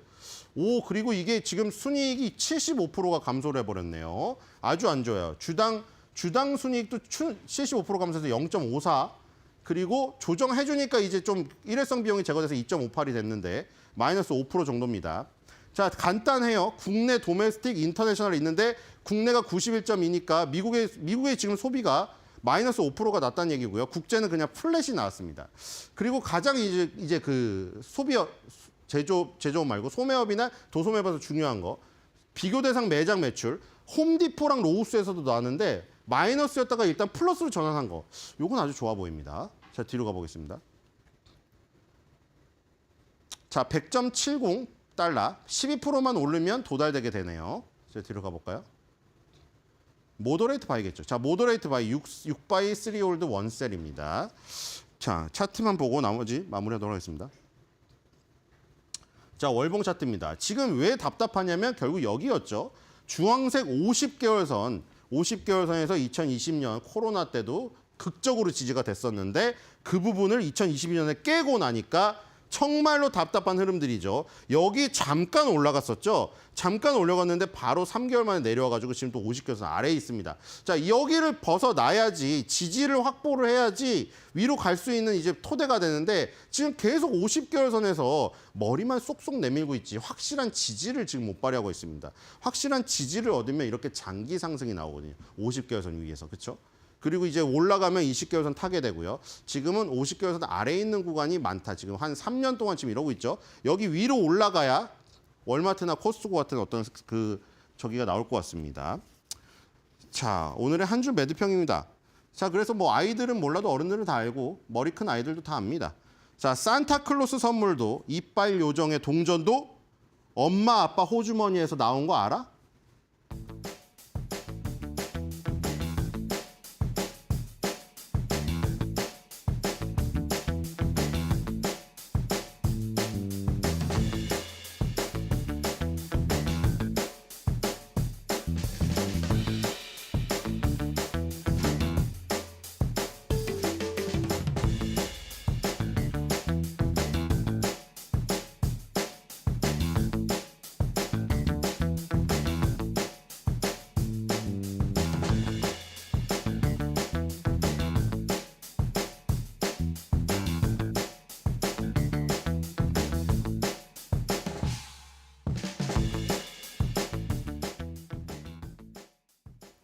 부진한 경제 지표와 그리고 관세 전쟁에 대한 우려감으로 그 전날 뉴욕 증시가 급락하자 어제 우리 증시는 어떤 분위기를 보여줄지 굉장히 궁금했습니다. 다만 나름 힘을 내주면서 양대 지수가 약보합권의 마무리를 지었는데요. 장 중반에는 계속해서 외국인과 기관들의 매도세로 지속적인 변동성이 나오긴 했습니다만 코스피는 0.15%의 하락을 보였고요. 코스닥 같은 경우는 0.8%까지 낙폭이 커지긴 했습니다. 그래도 그 전날 마무리됐던 뉴욕 증시에 비교해 봤을 때는 나름은 잘 방어를 해줬다라는 평가를 해볼 수가 있겠고, 다만 그 전날 엔비디아가 8%대 급락을 하자 이날장에서 반도체주들은 일제히 약세를 보이기도 했고요. 이 방산주와 해운주들 또 조선 쪽은 되려 상승하는 모습을 보이기도 했습니다. 자, 그런 가운데 어제 외국인과 기관들이 사들인 종목을 확인을 해보시면 외국인 같은 경우는 여전히 방산 그리고 조선 쪽 위주로 사들이는 모습을 체크해 볼 수가 있겠고요. 기관 쪽에서는 SK하이닉스가 가장 많은 매수 물량이 몰린 종목으로 꼽혔습니다. 그 가운데 52주 신고가를 들어갔던 종목들 다음 장을 통해서도 확인을 해보겠습니다만 이 어제 이슈가 있었던 종목들 위주로의 신고가 랠리가 이어졌는데요. 이 트럼프에 대비를 해야 되는지 어제 증시에서도 여러 섹터들을 통해서 트럼프와 연관된 움직임들이 계속해서 포착이 됐습니다. 일단 방산 관련주들 가운데서도 어제 대성하이텍이랑 한일단조가 상한가 그대로 안착을 했는데요. 유럽 쪽에서 계속해서 방산 증액을 이어가겠다라는 기조를 보여주면서 국내에서도 방산 관련주들의 이 호조세가 이어졌습니다. 그 가운데 간밤 유럽 쪽에서는 오는 4년 동안 1,200조 원을 들여서 이 방산과 관련된 부분을 강화해 나가겠다라는 내용을 공개를 했는데 오늘도 추가적으로 방산 관련주들에게는 힘이 되어줄 수 있을지 지켜보시고요. 그리고 조선 쪽에서도 HJ중공업이 상한가에 안착을 하면서 전반적으로 섹터 안에서의 온기는 퍼졌습니다. 트럼프 관세를 놓고 나름의 프리존으로 분류가 되는 조선 쪽 같은 경우는 이 미국향 이 움직임들이 계속해서 긍정적으로 평가가 되고 있죠. 미국 같은 경우는 오는 2054년까지 기존의 300척 미만이었던 선적들을 381척까지 확대하는 게 목표다라고 하고요. 연기준으로만 놓고 보더라도 평균 42조 원의 예산을 들일 것으로 보여지고 있습니다. 또 그에 대한 수주를 국내 조선 업종들이 그대로 받아갈 것이다라는 기대감이 나오고 있는 만큼 이 실적과 관련된 모멘텀도 굉장히 강하게 매수세로 작용이 되고 있는 모습이고요. 연일 신고가를 뚫어주고 있는 종목들인데 어제장에서도 두 자릿수 이상의 강한 시세가 나왔다는 거 계속해서 지켜보시면 좋겠습니다. 그리고 관광 업체들도 어제 급등하는 모습을 보였습니다. 일단 예정대로 관세 부과가 이어진 가운데 트럼프 대통령이 정유 쪽에 힘을 실어주는 만큼 정유 사업에 꼭 필요한 관광 쪽의 움직임도 계속해서 나오고 있고요. 이 중국과 캐나다, 멕시코를 향한 이 수입이 불가능해지는 모습이 포착이 되면서 이 국내 관련주들이 되려 수혜를 받을 수 있다라는 시각들이 확산이 되고 있습니다. 그리고 무엇보다 넥스트리나 휴스틸, 세아제강 같은 경우는 이미 미국에 본사를 두고 공장을 증축시키고 나가고 있는 과정이기 때문에 미국 안에서의 사업과 관련해서는 부담이 전혀 없는 상황이고요. 때문에 어제 넥스틸 같은 경우는 26% 넘게 급등하는 모습을 보이기도 했습니다. 그리고 어제 또 국내 증시 안에서 굉장히 특징적이었던 건 바로 대체 거래소의 출범이었죠. 어제 그렇다면 애프터마켓의 상황은 어떠했을까요? 오후 3시 40분부터 8시까지 진행이 되는데 어제 정규장의 거래 대금을 놓고 봤을 때는 88억 원이었는데요. 애프터마켓에서는 113억 원이 찍히면서 정규장보다도 더 많은 거래량이 애프터마켓에서 오간 것을 확인을 해볼 수가 있겠습니다. 지금은 10가지 종목만 거래가 가능한데 그 안에서의 거래량 순위를 놓고 보시면 최근에 엔터 관련주들의 움직임이 가팔랐던 만큼 YG 엔터테인먼트로 매수 흐름이 쏠렸던 모습을 체크를 해볼 수가 있겠습니다. 거래량 중에 거의 절반을 독차지하면서 YG 엔터테인먼트가 가장 많은 거래량을 보였던 종목으로 꼽히기도 했고요. 다만 주의하실 점은 오전 8시에 새로 열리는 프리마켓 같은 경우는 이 애프터마켓의 종가가 아닌 전날 정유장의 종가로 진행된다라는 거 체크를 해보시는 게 중요할 것 같습니다. 오늘도 애프터마켓 그리고 프리마켓 안에서 어떤 종목들이 어떤 변동성을 보이는지를 놓고 이 정규장 안에서의 흐름들도 파악을 할 수 있는 만큼 8시에 열리는 프리마켓도 같이 주목을 해보시면 좋겠습니다. 자, 그 외 글로벌 이슈들과 일정들도 체크를 해보도록 할 텐데 어제에 이어서 오늘도 트럼프의 말말말 점검해 보도록 하겠습니다. 일단 오늘 오전 11시 트럼프 대통령의 국내 의회 연설이 예정돼 있습니다. 그것을 통해서 광물 협정과 관련된 이 서명 내용을 전할 것으로 보여지고 있고요. 그리고 캐나다 보복 관세를 놓고 상호 관세로 바로 즉각 대응하겠다라고 이야기하면서 관세 전쟁을 크게 키우고 있는 트럼프의 발언도 간밤 나오기도 했습니다. 이러한 부분 때문에 트럼프 관세로 인해서 크게 출렁임을 보이고 있는 이 업종과 섹터들도 있습니다. 이 미국 증시만 놓고 봤을 때는 국제 여행에 대한 수요가 감소될 것이다라는 전망과 함께 항공주들이 일제히 내렸고요. 국제 여행에 대한 수요 감소이기 때문에 국내 여행주들에게도 상당한 영향이 있을 수가 있겠습니다. 그리고 북미 자동차 생산량이 급감되는 부분으로 인해서 하루에 2만 대씩 자동차 생산이 줄어들 것이라고 하는데 현재 캐나다와 멕시코에 공장을 두고 있는 국내 업체들에게도 상당한 부담감으로 작용이 될 수 있겠고요. 무엇보다 유럽 증시는 7개월 만에 최대 낙폭을 보인 채 일제히 마무리가 됐다라는 점에서 오늘 국내 증시는 어떻게 반응을 할지도 주목해 보시는 게 중요할 것 같습니다.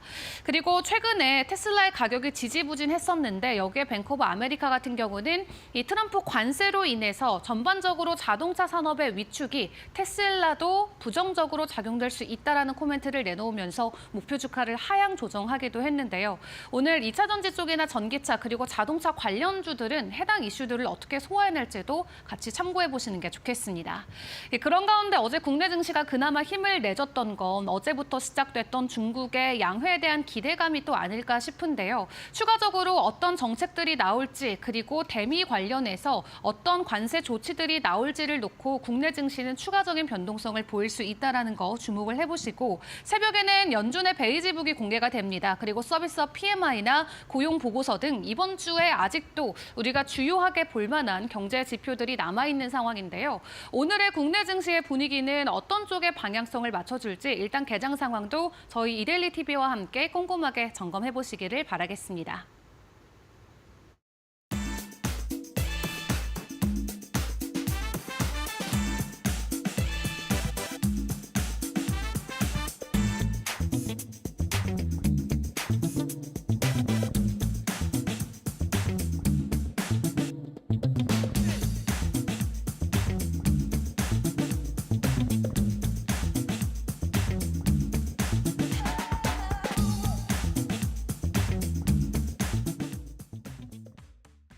이어서 간밤 마감된 뉴욕 증시 상황도 살펴보겠습니다.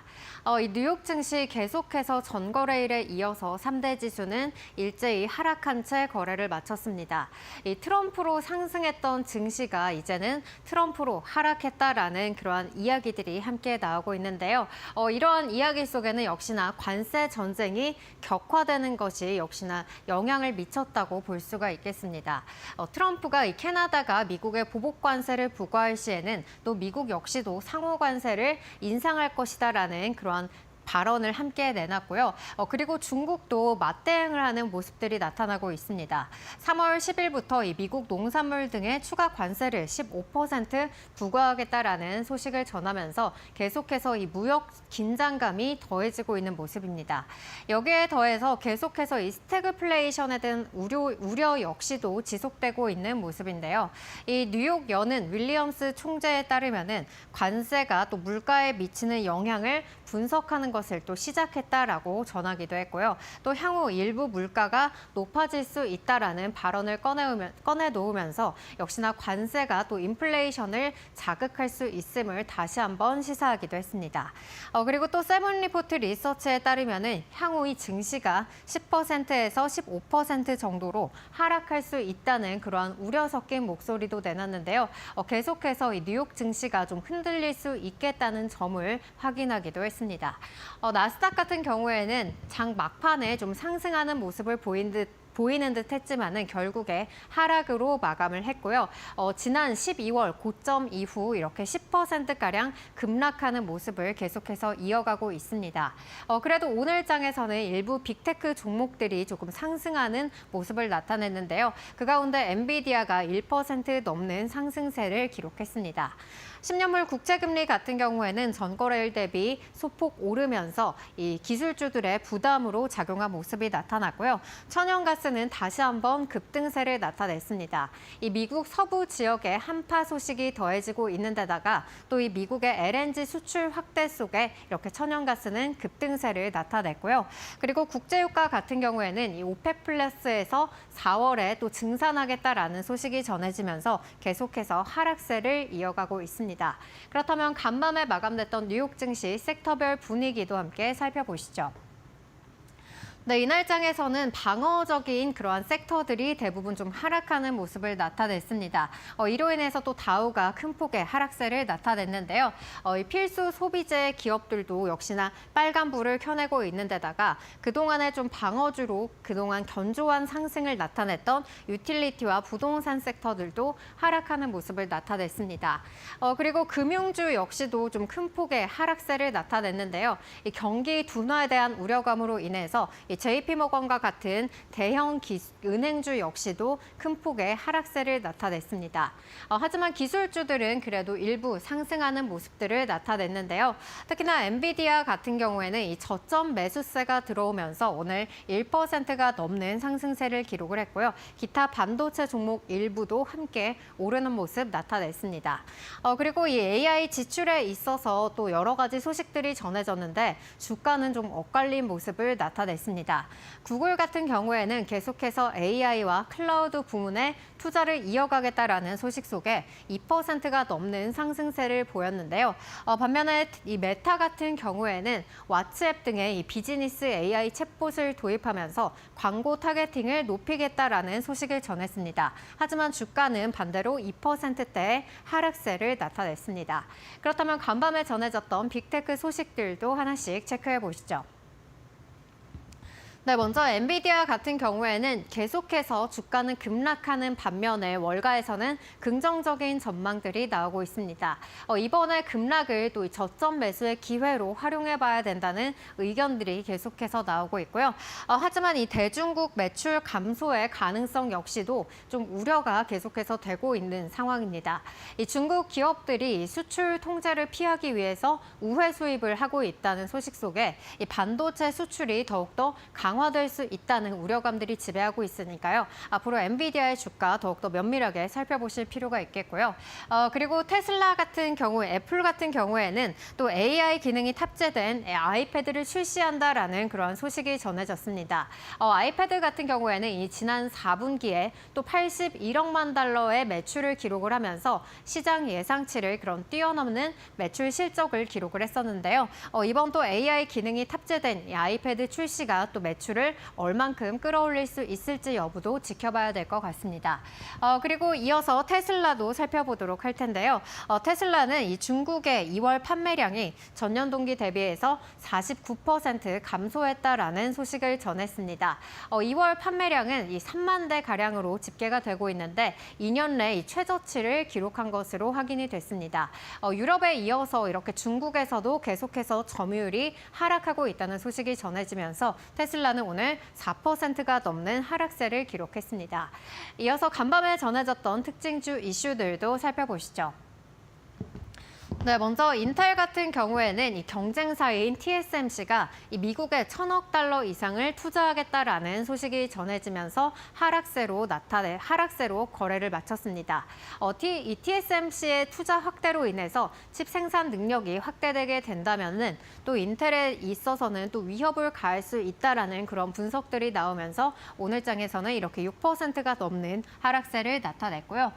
그리고 이 클라우드 기반의 사이버 보안 업체인 옥타 같은 경우에는 4분기 매출과 EPS가 모두 시장의 예상치를 뛰어넘는 어닝 비트를 기록을 했습니다. 그리고 1분기 매출은 6억 8천만 달러로 전망이 되고 있는데요. 이 사이버 보안에 대한 기업들의 지출이 계속해서 늘어날 것이라는 전망 속에 오늘 옥타의 주가는 24%가 넘는 급등으로 장을 마쳤습니다. 이어서 슈퍼마이크로 컴퓨터도 살펴보도록 할 텐데요. 이 슈퍼마이크로 컴퓨터 같은 경우에는 이 회계 보고서를 제출한 이후에 주가가 급등을 했었는데 바로 이 시기 때 이 내부자들이 주식을 약 6천만 달러 가량을 매도했다라는 그러한 소식이 전해졌습니다. 아직까지 구체적인 이유는 밝혀지지 않았는데요. 이로 인해서 슈퍼마이크로 컴퓨터 같은 경우에는 이 개장 전에는 하락세를 나타내긴 했지만은 그래도 오늘 엔비디아의 상승에 힘입어서 동반 상승하는 모습을 나타냈습니다. 오늘 장에서 8%가 넘는 강세로 장을 마쳤고요. 그리고 이어서 타겟도 살펴보도록 하겠습니다. 타겟 같은 경우에는 4분기 호실적을 발표했음에도 불구하고 1분기 이익이 감소할 것이라는 부정적인 전망이 나왔습니다. 역시나 이 소비자들의 불확실성과 더불어서 이 관세의 영향을 피해갈 수가 없다는 분석들이 나오면서 오늘 장에서 타겟은 3%가 넘게 하락한 채 거래 마쳤고요. 그리고 이어서 이 전자상품 이 소매업체인 베스트바이 같은 경우에는 4분기 호실적을 기록을 했습니다. 하지만 이 실적이 전년 동기 대비해서는 둔화됐다라는 소식을 전하기도 했고요. 연간 EPS 전망치 역시도 시장 예상치를 하회했다는 소식을 전하면서 오늘 장에서는 5%가 넘는 하락으로 거래 마쳤습니다. 마지막으로 사운드하운드 AI도 살펴보도록 할 텐데요. 연례 재무보고서 제출을 연기했다라는 소식이 전해졌습니다. 이 인수합병 과정에서 이 회계 문제가 아직 해결되지 않았음을 함께 언급을 하면서 이날 장에서는 5%가 넘는 하락세로 장을 마쳤습니다. 네, 여기까지 미국 증시 마감 상황 자세하게 체크해봤고요. 계속해서 이어지는 저희 방송 함께 하시면서 오늘 장의 투자 인사이트도 챙겨가 보시면 좋겠습니다.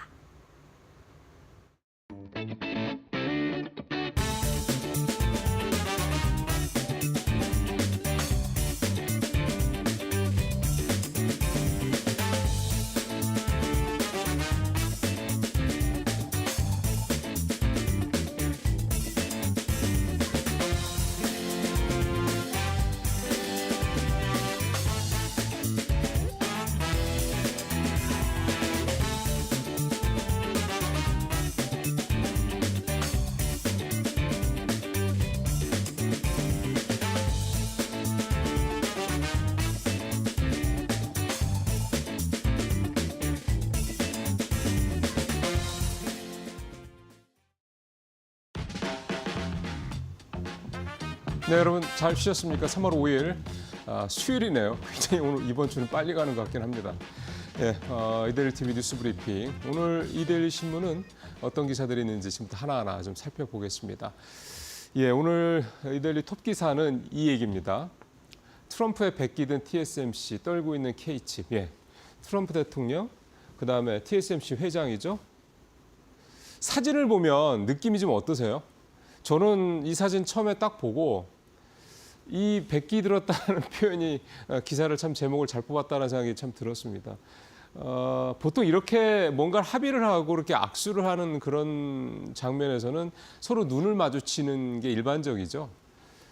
근데 이제 내려보고 뭐 체격 차이도 있긴 합니다만 이 회장은 눈을 내리 깔고 있습니다. 그리고 트럼프의 표정은 상당히 그래 뭐 이런 표정이죠.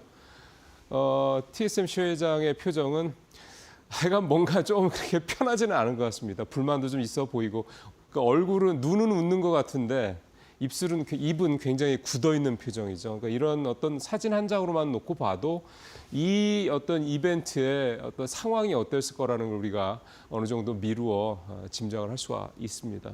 예, 결론은 그거죠. 1,000억 달러 트럼프 집권 기간 동안 146조 원 우리 돈으로 이 돈을 투자를 해서 이제 미국에 선단 공정도 만들고 패키징 공장도 만들고 등등등 하겠다. 이 장면이 이제 상징하는 바는 결국 이제 미국의 세계 최고의 반도체 기술 또 반도체 공장 그리고 결국 이제 그렇게 되면 인력이 이제 모아지는 거죠. 그래서 그거를 이제 미국에 구축을 하겠다라는 트럼프 대통령의 초창기에 이제 처음의 의도가 이제 그대로 하나하나 현실화되고 있다라고 볼 수가 있겠습니다. TSMC가 미국에 1,000억 달러를 투자하는 거에 의미는 저는 이제 두 가지 정도로 해석이 됩니다. 첫 번째는 이제 우리 측 입장에서 봤을 때입니다. 일단 이거는 좀 전에 말씀드린 미국의 이제 첨단 반도체 공장. 그러니까 단순히 그냥 다른 데서 만들어서 미국에 첨단 반도체를 수출하는 게 아니라 그 첨단 반도체를 아예 미국에서 직접 만들겠다. 있다라는 게 하나가 의미가 되는 거고, 제가 봤을 때 두 번째는 이 결국은 이제 미국이 이런 식으로 가게 되면 다 빨아들이겠다라는 건데, 이를테면 1차 세계대전 때, 2차 세계대전 때 그 당시에는 미국이 전 세계 제조업의 최강국 아니었습니까? 뭐 하루에 군함을 한 척씩 만들어낼 정도였다라는 얘기가 있으니까요. 지금은 아니죠. 근데 이대로 가면은 미국이 이를테면 남한테 다 남 좋은 일만 시키고, 뭐 예를 들어 중국이라든가 뭐 멕시코라든가 뭐 유럽이라든가 이런 얘기죠. 우리는 쭉정이만 남겠다라고 이제 트럼프 대통령은 판단을 하고 있는 거니까. 그러니까 이제 이걸 거꾸로 해서 이제 과거 때처럼 우리가 완전히 제조업의 최대 강국이 되겠다, 이런 의도가 이제 고스란히 드러나고 있다라는 거고, 너네 안 들을 거면 알아서 관세 때릴게라는 식의 이 트럼프의 관세 전략이 좀 먹혀 들어가고 있다라는 거고요. 제목에서 보시는 것처럼 그렇다면 이제 TSMC가 1,000억 달러 투자를 하는데 삼성전자는 그럼 어느 정도나 투자할 수 있을 것이냐. 이미 한 400억 달러, 250억에서 400억 달러 사이 투자하겠다라고 얘기를 하는데 뭐 다 들어간 건 아니지만, 그런 상황에서 과연 삼성전자가 계속해서 TSMC만큼은 아니더라도 몇백억 달러를 투자할 수 있는 여력이 되느냐라는 부분에 대해서는 물음표가 여전히 있다라는 겁니다. 뭐 작년에 실적이 별로 안 좋았던 것도 있고 재작년도 별로 안 좋았고요. 그러니까 이를테면 사이클에 휘둘리는, 그러니까 뭐 범용 반도체가 잘 나가면 돈을 많이 벌고 범용 반도체가 잘 안 팔리면 돈을 좀 덜 벌고 하는 이런 식의 어떤 삼성전자 현재 비즈니스 구조에서는 이런 대규모 투자를 하기가 쉽지 않은 거죠. 그러니까 TSMC 같은 경우는 전 세계 자금이 빅테크를 비롯한 전 세계 뭐 이런 뭐 팹리스부터 시작해서 IP 회사들이 다 이제 우리 반도체 만들어줘라고 지금 손을 벌리고 들어오는 상황 아니겠습니까? 삼성전자는 그렇지 않죠. 결국 이런 상황이다 보니까 결국 삼성전자와 이제 파운드리 쪽에서 특히나 그렇습니다만 이 TSMC라든가 이쪽과의 거리가 점점점 벌어진다라는 어떤 그런 우려감도 좀 드네요. 최근 삼성전자가 좀 반등하는 기미를 좀 보이고 있는데, 이런 현재 구조에서 삼성전자가 살아남을 수 있는 방법을 찾아내지 않는다면 정말 점점점 삼성전자가 완전히 다시 예전의 반도체 제왕으로 다시 복귀할 수 있는 여지가 점점 위축되는 게 아니냐, 그런 생각이 좀 듭니다. 예. 두 번째 기사는 홈플러스 얘기입니다. 뭐 상장된 회사는 아니긴 합니다만 미치는 여파가 꽤 클 것 같다라는 생각이 좀 드네요. 회생 절차, 기업 회생 절차라는 거는 옛날 말로 이제 법정 관리라고 생각하시면 됩니다. 법정 관리하면 회사가 이제 망하는 걸로 보통 생각을 하는데, 망하기 직전에 이제 법원에다가 우리 도저히 이 대출이자 갚거나 이거 비용 대면서는 못 해먹겠어. 너네가 좀 2, 3년 이런 법원에서 2, 3년 정도 우리가 회생을 할 수 있도록 이런 이자 뭐 납부라든가 이런 부분들을 좀 유예시켜주면 우리가 그 사이에 열심히 일해서 회사를 살려볼게. 이게 이제 쉽게 생각하면 이제 기회회생 절차라고 보시면 됩니다. 예전에는 법정 관리라고 그러면 회사가 좀 망하는 걸로 생각했는데, 그래서 이름이 좀 너무 좀 약간 느낌이 좀 격하죠. 그래서 이제 같은 얘기인데 기업회생 절차라는 표현을 요즘에는 더 언론에서는 일반적으로 쓰긴 하는데요. 홈플러스. 어렵다는 얘기를 사실 듣긴 했습니다만, 최근에 많은 분들이 좋아하는 배우죠. 김수현 배우가 CF에 다시 복귀를 하면서 이거 뭐 좀 더 좋아지는 거 아니야? 그리고 요즘에 삼겹살도 뭐 반값 할인하고 뭐 이래가지고 뭔가 좋아지는 게 아니라 생각하시는 분들이 좀 많으실 겁니다. 매출도 좀 느는 게 아니야? 뭐 이런 생각을 했을 텐데, 근데 이런 상황에서 갑자기 이렇게 법정 관리, 그러니까 기업 회생 절차 들어간다고 그러니까 많은 분들이 놀라셨을 것 같습니다. 실제로 직원들 같은 경우도 사실 이런 걸 미리 직원들한테 우리 법정 관리할 거다라고 얘기하는 회사는 없죠, 거의. 그러다 보니까 직원들도 굉장히 충격을 많이 받고 있다라고 얘기가 전해지고 있는데, 어쨌든 자, 홈플러스는 왜 기업 회생 절차에 들어갔느냐? 뭐 이렇게 실적 일단 별로 안 좋습니다. 2023년도 작년까지 아직 안 나왔는데 2023년도만 해도 5,700억의 손실을 냈고요. 이름 영업 손실도 1,900억이 나고, 이 단기 순수율 이렇게 5,700억으로 영업 손실보다 더 나는 이유는 뭐 간단하죠. 빚이 많기 때문입니다. 2015년도에 MBK 파트너스, 뭐 국내 아주 대표적인 사모펀드죠. 여기가 인수를 할 때 7.2조에 인수를 했습니다. 근데 그때 7.2조에 인수를 할 때 이제 남의 돈이 훨씬 많아져. 남의 돈이 5조 원이 훨씬 넘었습니다. 그러니까 돈을 대출을 딴 데서 땡겨서, 대출 뭐도 있겠습니다만 전체적으로 여기저기 투자 자금을 땡겨서 이제 인수금융이라고 보통 하죠. 이걸 땡겨서 이제 이 홈플러스를 인수해서 이제 이 회사를 잘 키워서 이 회사를 이제 5년 뒤에, 보통 사모펀드들이 5년이니까 5년 뒤에 되팔아서 이제 수익을 남겨서 이제 이걸 이제 뭐 나누겠다, 이런 게 보통 이제 사모펀드들이 하는 방식인데, 어쨌든 그렇게 될 줄 알았죠. 근데 그렇지 않은 상황인 거다, 결과적으로. 2015년도에 MBK가 홈플러스를 인수하는 그 전에죠. 2014년도에 여러분들 잘 아시는 쿠팡이 로켓 배송 서비스를 처음 시작을 합니다. 그냥 10년 정도가 지난 거죠. 그 사이에 쿠팡은 매출이 10조 원이 늘어났는데요. 홈플러스는 그 사이에 매출이 9천억밖에 안 늘어났습니다. 거의 10배 차이가 나는 거죠. 10배 이상 차이가 나는 거죠. 그리고 그 사이에 물론 뭐 쿠팡이야 오프라인 점포를 만드는 데는 아니긴 합니다만 다른 대형마트들 점포 뭐 늘어날 때 홈플러스 같은 경우는 점포가 오히려 줄었습니다. 왜냐하면 MBK가 지방에 있는 점포들 한 20여 개를 매각해서 일단 그거부터 자금을 회수를 했거든요. 그러니까 그 사이에 홈플러스는 계속 이렇게 어떻게 보면 표현이 좀 그렇으면 쪼그라들고 있는 상황이었던 겁니다. 그러니까 뭐 일부 언론에서는 이제 이커머스 여기서 제목도 이커머스 대공습의 속수무책이다라고 사실 이게 맞죠. 이것 때문에 전체적으로 오프라인 매체들, 오프라인 유통사들 뭐 롯데라든가 신세계라든가 다 안 좋은 건 사실이니까. 근데 사실은 홈플러스가 이렇게 성적을 못 거둔 이유 중에 하나는 MBK 파트너스가 경영을 잘못한 이유도 있다라고 분명히 좀 볼 수가 있겠습니다. 일단 인수금융을 많이 들인 것부터 좀 있고 내 돈을 덜르고 남의 돈으로 해서 가겠다는 거였으니까. 두 번째는 유통회사가 이를테면 이커머스가 이제 쿠팡이 시작을 하면서 우리나라 유통계가 이제 이 전자성 이커머스 쪽으로 유통 어떤 시장이 확 바뀌지 않습니까? 그거에 좀 굉장히 적극적으로 대처를 했었어야 되는 건데 신세계나 롯데만큼이나 홈플러스는 더 못했던 거죠. 그러니까 실적이 더 안 좋은 겁니다. 이런 상황에서 이제 홈플러스가 기업 회생 절차에 이제 들어갔다. 이제 결과 이렇게 나온 건데 일단 이걸 서울회생법원이 바로 11시간 만에 통과를 시켰고요. 통과를 시킨 이유는 펀더멘털에 문제가 없다. 이제 결론 이런 거였습니다. 그리고 이제 MBK 파트너스 측에서도 우리가 법정 관리를 갑자기 신청을 한 이유는 지난달 말에 신용 등급이 떨어지면서 단기 자금 유동성에 문제가 생길 수 있다는 것 때문에 선제적으로 한 조치다라고 얘기를 하고는 있긴 합니다만. 이 홈플러스가 이렇게 망가져가는 상황을 좀 보면서 좀 씁쓸하다고 좀 볼 수가 있겠습니다. 사실은 그래서 이 홈플러스는 MBK의 굉장히 좀 아픈 손가락이다. 이런 얘기가 업계에서는 계속해서 좀 나오고 있는 것 같습니다. 자, 세 번째 얘기는 가보죠. 어제 넥스트레이드 대체거래소 시작이 됐죠. 8시부터 8시까지 12시간 거래한다. 여러 가지로 좀 시장에서 관심도 많이 받고 있고요. 결국 이제 이게 소위 말하는 매개 역할을 할 수 있을 것에 대한 기대감이 있는 겁니다. 사실은 이제 한국거래소가 70년 동안 독점을 했고 또 이제 거래소와 연관해서 이제 증권사들도 이제 한국거래소란 한국과만 거래하는 거에 익숙해져 있는 상황에서 이제 대체 거래소가 생겼기 때문에 증권사들도 복수로 이제 거래소 시스템을 이제 이용할 수 있게 되는 거고.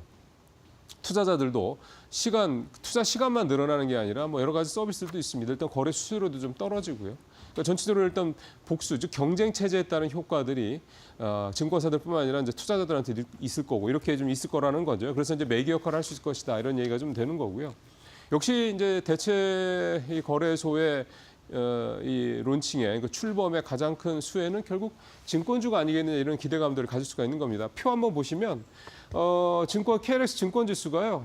작년에 올 들어서 이제 쭉 올라가다가 좀 꺾이긴 했습니다만은 최근 장이 좀 안 좋으면서 결국은 거래가 좀 많이 늘어나고 투자 자금이 늘어나게 되면 그러니까 거래 대금도 늘어나게 되면 결국 이제 증권사들의 브로커리지 수수료가 늘어날 거기 때문에 결국 증권주들이 수익을 볼 것이다 이런 예상이 나오고 있습니다.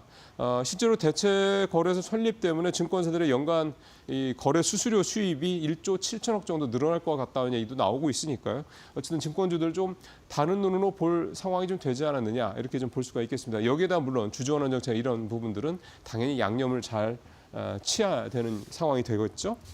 자, 오늘 마지막 얘기는 이제 파킹형 ETF 얘기 좀 해보겠습니다. 파킹형 ETF는 작년에 아주 뭐 대박이 났던 ETF 상품입니다. 특히 삼성 자산운용이 이것 때문에 아주 재미를 톡톡히 봤는데요. 하루만 넣어도 이자가 나오는 그런 형태죠. 그러니까 하루 단위로 이제 이자를 계산하는 그런 방식이고 한 3% 정도 이자 수익이 나오기 때문에 안전하면서도 일반 예금보다는 이자 수익이 높죠. 그래서 특히 이제 이렇게 시장이 불안할 때, 예를 증시 대기성 자금으로 이 파킹 ETF의 자금이 참 많이 들어옵니다. 그게 작년에 이미 효과가 나타났고요. 그러다가 요즘에 다시 시장이 좀 불안해지니까 이 파킹 ETF 상품으로 자금이 또 몰려들고 있습니다. 표 한번 볼까요? 코덱스 머니마켓 액티브 이 상품에 5,800억이 넘게 들어왔고요.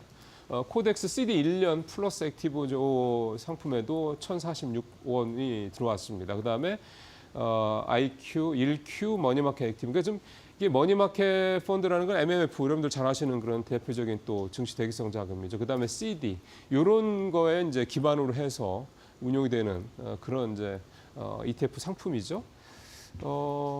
결국 이제 지금 상황에서는 투자 입장에서 때는 시장이 더 조정이 깊어질 것이냐 아니면 여기서 이제 뭐 반등을 할 것이냐 이런 부분에 대해서 사실 좀 알 수가 없지 않습니까? 그러니까 마음이 불안하죠. 이런 상황에서 또 오늘도 뉴욕 시장 많이 떨어졌습니다만 이렇게 계속 된다 그러면 그러면은 이제 조정이 본격적으로 좀 시작될 모양이네 이렇게 생각이 들 수도 있고 그렇게 되면은 당연히 시장에서 이제 돈을 뺄 가능성이 높아지게 되는 거죠. 불안하니까. 그럴 경우에 이제 그 돈을 그러면 아예 뭘 딴 거를 뭐 사느냐, 뭐 자동차를 사거나 뭐라 이렇게 하지는 않죠, 대부분. 그 돈을 가지고 이제 어디다가 남겨놨다가 이제 투자를 하게 되는 건데 그냥 놀 때 그냥 뭐 예금 통장에 넣어놓고 이런 거보다는 이런 파킹 ETF 같은 상품에 넣으면 훨씬 더 이자 수익이 높으니까요. 그런 차원에서 이 파킹 ETF 상품이 늘어난다. 그러니까 거꾸로 얘기하면 파킹 ETF 상품에 자금이 몰리면 결국 시장이 별로 안 좋은 거다, 불안한 거다 이렇게 해석을 해볼 수도 있겠습니다.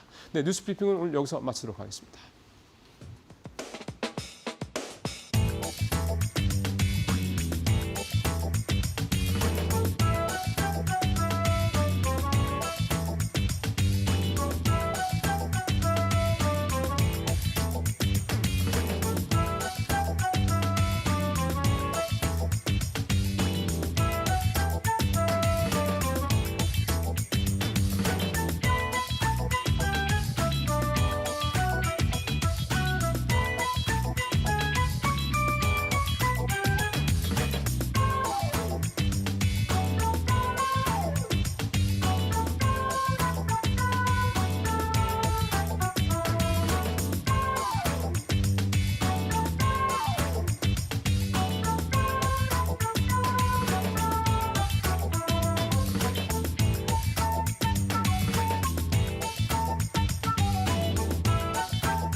마켓 비하인드로 이어가도록 하겠습니다. 이번 시간에는 박정호 명지대 특임교수와 이야기 나눠보겠습니다. 교수님 어서 오세요. 예, 안녕하세요. 네, 이른 아침 나와주셔서 감사합니다. 아닙니다. 이은주 아나운서께서 불러주셔서 나왔습니다. 네, 감사합니다. 일단 트럼프 정책에서 협상 대신 일단은 그대로 시행으로 진행이 되고 있는 상황에서 뉴욕 증시가 연 이틀 크게 출렁이고 있습니다. 또 간밤 멕시코나 캐나다 쪽에서도 추가적으로 관세 조치를 놓고 추가적으로 보복하겠다라는 발언도 네. 내놓으면서 말 그대로 이 관세 전쟁이 본격화되는 모습인데 현재 상황 어떻게 보고 계세요? 네, 미국 입장에서는 사실 트럼프 행정부 2기 때는 내내 관세 전쟁을 할 수밖에 없는 상황이라는 거 우리가 주목해야 될 것 같습니다. 네. 사실 미국의 가장 관세 전쟁의 큰 이유는 두 가지인데요. 많은 분들이 아시고 계시는 바와 같이 중국 대리가 하나 있고 네. 두 번째는 이제 더 이상 감당 안 될 수준인 미국의 국가 부채에 대해서 어떻게 보면 갚아갈 수 있는 대안을 찾는 과정에서 관세가 주목됐다는 점입니다. 네. 좀 설명을 드리면요. 그동안 중국 제품이 미국에 수출되는 경로를 막기 위한 다양한 노력을 중국에 직접 관세를 부과하면서 진행을 해왔는데 네. 그 과정에서 특이한 점이 발견된 것이 미국의 최우방 국가라고 할 수 있는 동맹국들의 주요 수출 품목과 주요 수입 품목이 같은 품목이 점점 대두되는 현상들이 생겼습니다. 네. 대표적으로 캐나다 같은 경우는 미국의 알루미늄을 수출하기도 하지만 대량의 알루미늄을 수입하기도 하거든요. 그런 것들을 나중에 확인해 봤더니 중국의 우회 수출 경로로 활용되고 있다는 게 확인이 된 겁니다. 네. 그래서 이 관세를 통해서 중국 제품이 미국에 들어오는 경로를 막기 위해서는 단순히 중국을 대상으로 한 관세 부과뿐만 아니라 심지어 동맹국들에게도 적지 않은 수준의 관세를 부과해야지만 중국의 어떻게 보면 경제적 성장을 막을 수 있는 요인이 하나 든다라는 것이 하나 있고요. 그런데 이게 생각보다 단기간에 너무 고강도로 그리고 다각적인 측면에서 동시다발적으로 일어난 이유는 미국의 시간이 얼마 없기 때문입니다. 설명을 좀 이것도 드리면요. 네. 많은 국가가 미국에서 관세 부과한다라고 했었을 때 이렇게 쩔쩔매는 행보 또는 미국의 어떤 요구에 응할 수밖에 없는 이유를 하는 이유가 미국은 전 세계에서 가장 큰 경제 규모를 가지고 있을 뿐만 아니라 가장 큰 소비 시장을 가지고 있기 때문에 쉽게 말해 미국에서 장사 안 하고선 먹고 살기가 어렵기 때문입니다. 그런데 원래 미국의 시장 규모보다 중국의 시장 규모가 더 커질 것으로 전망됐던 연도는 2028년부터 2032년이었는데요. 그런데 그동안 미국이 중국의 성장을 억누르는 과정에서 이게 조금 연장돼서 이제 2040년 정도가 돼야 미국과 중국의 경제 규모가 역전될 거라는 전망으로 좀 10년 늦춰졌습니다. 네. 그런데 만약에 중국의 경제 규모가 미국보다 커지면 어떻게 될까요? 많은 국가들이 더 이상 미국의 눈치를 볼 이유가 그렇죠. 없어지는 거죠. 그렇다면 미국이 관세를 부과한다라고 했었을 때 아무도 거기에 적극적으로 부응해 주려는 조치를 안 할 겁니다. 따라서 지금 이 관세 부과는 동맹국들과의 불협화음을 감내를 하기 위한 어떤 고충들도 있겠지만 네. 중국의 성장을 더 빨리 막지 않고서는 나중에는 카드 자체가 없어진다라는 인식이 하나 있고요. 그다음 두 번째입니다. 미국의 국가 부채가 생각보다 심각합니다. 뭐 전망치에 따라서 좀 차이가 있습니다만 2034년 정도가 되면요. 네. 미국의 국가 부채로 인한 이자만 해도 미국의 세수원으로 갚을 수 없는 지경까지 올라간다는 전망도 있고요. 2034년이 되면 미국 연방 정부의 적자 중에 75% 가까이가 바로 미국의 부채에 대한 이자 감내 항목이 네. 들어갈 것이다라고 할 정도로 지금 이 추세를 어떻게든 바꿔야 되는 상황입니다.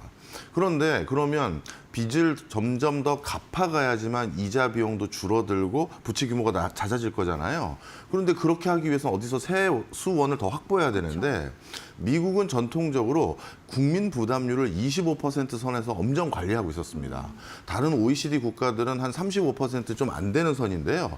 그런 35% 선까지 국민 부담률이 높여졌던 대표적인 유럽의 OECD 국가들 같은 경우는 국민들이 소비력이 너무 줄어들어 버린 거예요. 공과금 내고 4대 보험 내고 났더니 더 이상 쓸 돈도 없는 거죠. 네. 그러다 보니까 국가가 저성장 기조로 바뀌고 하는 악순환이 있었는데 그런 식으로 풀 수는 없고 그래서 국가의 재원 확보를 관세로 할 수밖에 없는 이런 것들이 어떻게 보면 구조적인 맥락에서 관세를 선택할 수밖에 없었고 이것은 구조적인 어떤 상황 속에서 전개된 것이기 때문에 트럼프의 개인적인 스타일이라고 보시면 안 되고요.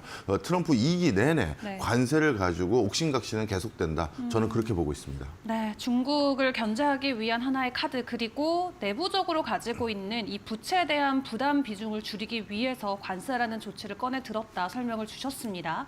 자, 그럼 그 첫 번째로 언급됐던 중국 같은 경우는 지금 사실 어제부터 양회가 네. 시작이 됐죠. 그 안에서 어떤 대응들이나 발언들이 나올지 전 세계가 주목하고 있는데 교수님께서는 어떻게 상황 보고 계실까요? 네, 중국 역시도 여러 가지 이유들로 인해서 정치적인 이유, 경제적인 이유로 미국이 부여했던 관세에 대한 보복성, 어떤 대응이 반드시 나올 수밖에 없습니다. 근데 중국이 실질적으로 가지고 있는 카드가 많지는 않아요. 관세라는 것은 서비스에는 부과할 수가 없고요. 즉 무형의 재화에는 부과할 수가 없고 유형의 어떤 교류에 있어서 무역에 있어서만 부과가 되는데 그렇다면 그동안 중국이 미국으로부터 수입해왔던 품목들이 무엇인지 이걸 지켜봐야 되는데요. 이것들 물건들 중에서는 다른 대체지를 찾기 어려운 물건들이 상당히 많아요.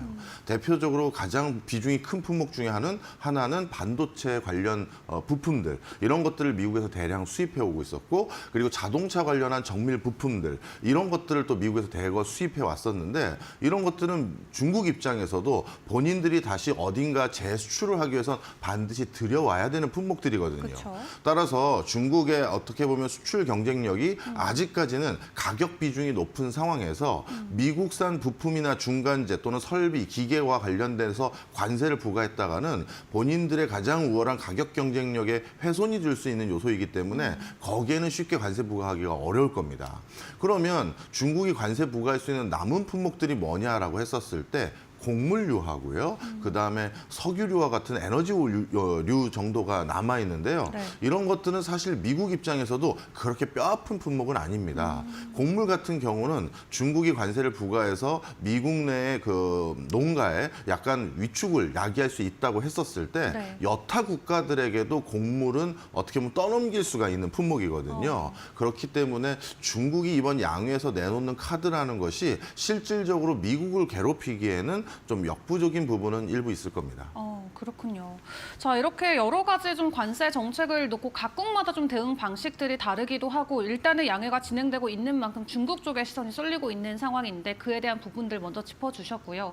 사실 이렇게 관세 전쟁이 또 길어지다 보면 여러 가지 경제 측면에서의 리스크도 부각이 될 수밖에 없고 이런 부분이 확산이 되다 보면 이제 환율 리스크까지 부각이 될 수 있다라는 말들도 많이 나오고 있거든요. 트럼프 대통령의 속내는 뭘까요? 네, 당연히 트럼프 일기 때도요 관세 부과를 우회하기 위한 방법론으로 자국 화폐 가치를 평가절하하는 움직임들이 네. 여기저기서 나왔습니다. 따라서 이번에도 그런 시도들이 일어날 수는 있는데요. 문제는 미국 입장에서도 강달러 기조가 아니라 지금 희망하고 있는 것은 달러 기조의 안전세를 희망하고 있습니다. 그건 앞서 말씀드렸던 국가 부채에 대한 부담을 좀 덜어내기 위한 이유도 일부가 있고요. 네. 또 한 가지는 강달러 기조가 유지됐었을 때 미국 경제가 사실 그렇게 활성화된 적이 역사적으로는 많지가 않습니다. 그런 과정에서 미국 역시도 달러 가치의 안정화를 선택할 수밖에 없는 상황이고 그런 경우라면 다른 국가들이 자국 화폐 가치를 일부 평가절하하려는 노력을 한다 하더라도 그 효과마저도 일부 상쇄될 수가 있겠죠. 네. 그래서 환율 전쟁은 어느 정도 일어날 수는 있습니다만 트럼프 일기보다는 그 정도와 파급 효과는 좀 약할 것으로 저는 그렇게 전망하고 있습니다. 네, 일기보다는 더 안정화되는 모습을 보여줄 수 있다 설명을 주셨고요. 다만 증시 안에서의 불확실성과 변동성은 역대급으로 좀 규모가 커지고 있는 것 네. 같아요. 최근에 M7 관련주들도 급락세를 계속 이어가면서 대표적인 트럼프 수혜주로 불렸던 테슬라 같은 경우는 네. 취임 전 가격까지 돌아오는 그 정도의 변동성을 보여주고 있는데 이대로 하락장으로 완전히 좀 전환이 되는 것일지 좀 일시적인 현상일지 교수님은 어떻게 보세요? 저는 하락이라고 표현하지는 않습니다. 좀 설명을 드리겠습니다. 네. 우리가 쉽게 얘기해서 지금 미국 증시를 주도해왔던 대표적인 회사들 하면 빅테크 기업들의 종목들이 미국의 나스닥을 견인해 왔었고요. 네. 따라서 미국 나스닥의 종합주가지수가 이렇게 상승 기조를 유지했던 것은 빅테크와 관련된 회사들, 빅테크 이 회사들이 주가를 견인해 왔던 것이지 전통적인 섹터들의 산업에 있는 회사들의 주가는 그렇게 큰 움직임은 없었거든요. 그런데 이들 회사들의 주가가 요즘 주춤한 것은 어찌 보면 시중에 유통되고 있는 유동성의 전체 양이 네. 일부 다른 데 분산될 수밖에 없는 상황이 올해부터 본격적으로 전개됐습니다. 그게 바로 뭐냐면 피지컬 AI라고 불리우는 바로 로봇입니다. 사실 우리가 AI 관련 회사들이 어떤 회사들이 있고 그 회사들이 무엇을 지향하는지는 이미 많은 경우를 통해서 우리가 확인을 했지만 네. 그 과정에서 하나 의구심이 있는 게 비즈니스 모델이었어요. 도대체 챗 GPT를 그 개발 육성하고 있는 오픈 AI는 어떤 비즈니스 모델로 이걸 수익화할 것이냐 여기에 대해서 또는 다른 회사들도 마찬가지고요. 네. 아직도 명명백백하게 우리에게 보여준 것은 없습니다. 그런 과정에서 AI 기술을 가시적으로 바로 즉각적으로 수익화할 수 있는 대표적인 대안이 피지컬 AI라고 불리우는 휴머노이드 로봇과 관련된 이 제품군이라고 할 수가 있는데요. 네. 그러다 보니까 기관 투자를 비롯해서 개인 투자에 AI 관련된 투자 자금들이 전통적인 어떻게 보면 AI 빅테크 기업들에만 자금이 쏠리는 것이 아니라 이제 올해 CES부터 본격적으로 큰 화두가 된 바로 지금 화면에서도 나오는 저 휴머노이드 로봇 관련한 회사들로 일부 분산이 서서히 되기 시작했습니다. 네. 그런 것들이 빅테크에만 지속적으로 유동성이 몰리지 못한 형국을 만들었을 뿐이지 AI가 주도하는 이 장세 흐름 이것을 변화가 일어났다 이렇게 해석하기에는 좀 어렵다. 저는 그렇게 보고 있어요. 자, 그렇다면은 사실 트럼프 취임 이후에 우리가 좀 기대했던 부분 중에 약간 중소형주들이 뜨지 않을까 하는 기대감도 있었잖아요. 네. 어쨌든 자국 기업에 대한 그런 세금 부담을 줄여주는 차원의 조치도 있을 거다 보니까. 근데 사실 중소형주 위주의 러셀 지수 같은 경우는 올 들어서 계속해서 두 자릿수 이상의 지수단에서의 하락을 보여주고 있는데 또 월가에서도 올해 1분기 전반적인 기업들의 실적 자체도 가이던스가 부진할 것이다라고 전망을 하고 있고요. 여러 가지 AI나 로봇에 대한 성장 모멘텀은 있지만 기업단 안에서의 성장 부진은 어떻게 보실까요? 네, 기업단 같은 경우는 지금 어떻게 보면 산업의 패러다임이 AI와 로봇과 그밖에 여러 가지 이걸 기반으로 한 자율주행 등등등으로 바뀌어가는 과정에서 네. 산업 재편의 큰 그림, 즉 그 뭐라 할까요? 희비가 아직 드러나지 않았기 때문에 지금 중소형주들이 네. 뭔가 뭐랄까요, 호재들을 못 만났다 이렇게 보시는 게 좋을 것 같아요. 좀 설명을 드리면 많은 중소형 주들 같은 경우는 어떤 특정 앵커 기업이 무엇을 하겠다라고 명확한 방향 설정이 되어야지만 거기에 협력사로 납품을 하거나 거기에 밴드사로 들어갔었을 때 어떤 가시적인 파급 효과로 인해서 모멘텀을 얻게 됩니다. 이런 스토리들이 우리가 투자의 호재로 작용하거든요. 그런데 아직까지 빅테크 기업들이 이런 원천 기술들을 바탕으로 정확히 무엇을 하겠습니다. 우리들의 스펙은 뭐니까 거기에 맞춰줄 수 있는 어느 협력사가 결정됐습니다. 아직 여기까지 일어나지 못한 거죠. 그러다 보니까 중소형주들은 아직까지 뭔가 다음 시즌을 대비할 수 있는 호재들을 직접적으로 계약서에 사인을 안 했기 때문에 모멘텀이 좀 약하다. 이렇게 좀 판단하고 있습니다. 네, 아직까지 조금 더 시간이 필요하다 설명을 주셨고요. 그리고 또 뉴욕 증시가 흔들리고 있는 한 축에 또 드는 원인 중에 하나가 네. 경제 지표들이 될 것 같아요. 사실 약간은 엇갈리는 좀 모습들이 많이 나오고 있는데 최근에 뉴욕 증시에 또 하락을 가했던 게 제조업 지표였잖아요. 네. 사실 뉴욕의 이 미국 전체 경제만 놓고 봤을 때 제조업이 차지하는 비중이 그렇게 크지 않음에도 불구하고 시장이 이렇게 예민하게 반응하는 데는 어떤 이유들이 있을까요? 네, 가장 큰 이유 중에 하나는 트럼프 행정부 2기 때 지향하는 바가 제조업 활성화에 있었기 때문이다. 이렇게 보시면 좋겠습니다. 트럼프는 제조업을 활성화하기 위한 가장 큰 촉매제로 화석 연료를 기반으로 한 인더스트리를 다시 부흥시키려는 행보를 하고 있거든요. 네. 그 과정에서 쉐일을 비롯한 전통적인 정유사에게 석유 생산과 가스 생산을 풀리 가동해줬으면 좋겠다라는 시그널을 주고 있었고요. 뿐만 아니라 많은 나라로부터 직접적으로 물건이 생산된 완성품이 미국에 들어오는 경로를 막아서 미국 내에 있는 제조업들이 그 수혜를 통해서 직접적인 발주 주문 아니면 생산 캐파가 늘어나는 현상들이 바로 목격될 거라고 생각을 했는데 네. 그러한 속도도 좀 지지부진한 면들이 있는 거죠. 따라서 이 제조가 미국 내에서 활성화되는 부분에는 나름대로의 시간차가 좀 걸릴 것이다라고 인식을 하고 있는 상황인 것으로 보여집니다.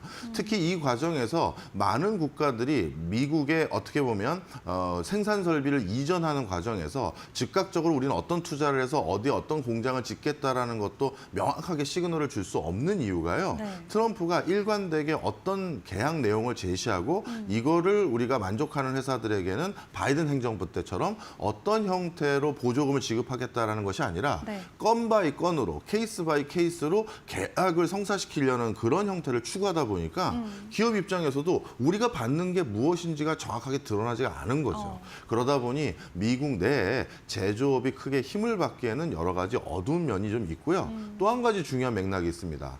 이건 앞서 양회와 관련되는 행보를 설명하는데도 동시에 적용될 수 있는 것 같은데요. 미국과 중국의 지금 어떻게 보면 패권 경쟁 속에서 패권에서 중요한 교두보를 마련하는 가장 중요한 요소는 미래 신사업을 누가 거머쥐느냐 하는 네. 부분입니다. 그런데 이 미래 신산업에 대해서 많은 일반 소비자들이 미국 내에 있는 소비자도 마찬가지고 중국 내에 있는 소비자도 마찬가지인데요. 만약에 미중 패권 전쟁에서 우리나라가 이긴다 한들 이 승리는 누굴 위한 건가라는 의구심을 지금 점점 많이 갖고 있습니다.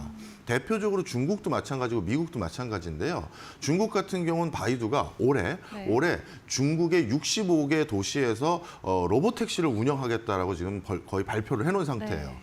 미국에서도 이제 일론 머스크가 정부 효율부를 중심으로 해서 정부 업무 서비스에 AI를 적극 도입하고 로봇 같은 것들을 더 적극 활용할 가능성이 높아지거든요. 네. 그러면 일반 서민들 입장으로 또는 일반인들 입장으로는 이거 곧 내 직장이 사라질 수 있겠다라는 위기의식을 점점 더 많이 갖게 되는 거예요. 그래서 이런 양쪽 국가의 첨단 산업에 대한 뭐 어떻게 보면 선의의 또는 악의적인 경쟁 속에서 네. 자신의 미래 소득에 대한 기대감이 많이 줄어들게 됐고 그런 것들이 소비 여력으로 이어지지 않게 만들다 보니까 제조업이 또 부진되는 이런 맥락까지도 지금 이어지고 있는 상황입니다. 네, 트럼프 정권에 들어서면서 제조업이 더 부각될 수밖에 없는 상황이기 때문에 또 시장에 의미하는 바가 클 수가 있고 제조업이 또 부진한 이유까지 설명을 주셨습니다. 언급 주셨던 것처럼 소비 심리는 계속해서 좀 위축되고 있는 것들을 저희가 지표를 통해서 보고 있고 네. 그런 가운데 기대 인플레이션은 계속해서 올라가고 있잖아요. 그렇다 보니까 현재 경제 상황 안에서는 또 S의 공포, 스태그플레이션 아니냐 하는 우려감도 나오는데 교수님도 그렇게 판단하실까요? 아직까지는 뭐 스태그플레이션을 우리가 우려할 만큼의 확실한 시그널은 없지만 충분히 시장에서 많은 참여 경제 주체들이 네. 그런 우려 속에서 지금 소비라든가 투자가 조금 줄어들고 있는 것은 분명한 사실인 것 같습니다. 네, 그렇습니다.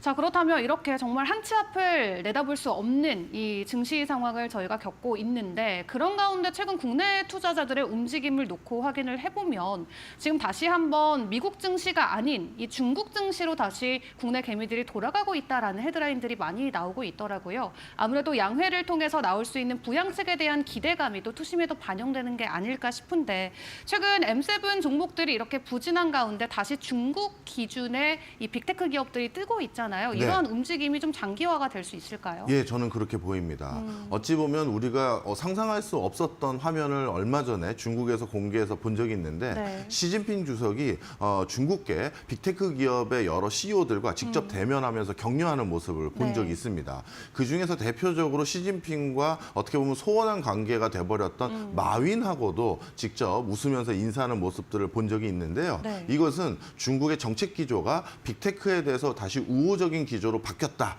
이렇게 우리가 전망할 수 있는 충분한 시그널이라고 볼 수가 있습니다. 사실 몇 해 전까지만 하더라도 중국계 빅테크 기업들이 큰 각광을 받고 국제적으로도 관심의 대상이었습니다만 네. 이 중국계 빅테크 기업의 주가가 하루아침에 곤두박질 치게 됐던 가장 큰 이유는 역시 정책적 리스크였습니다.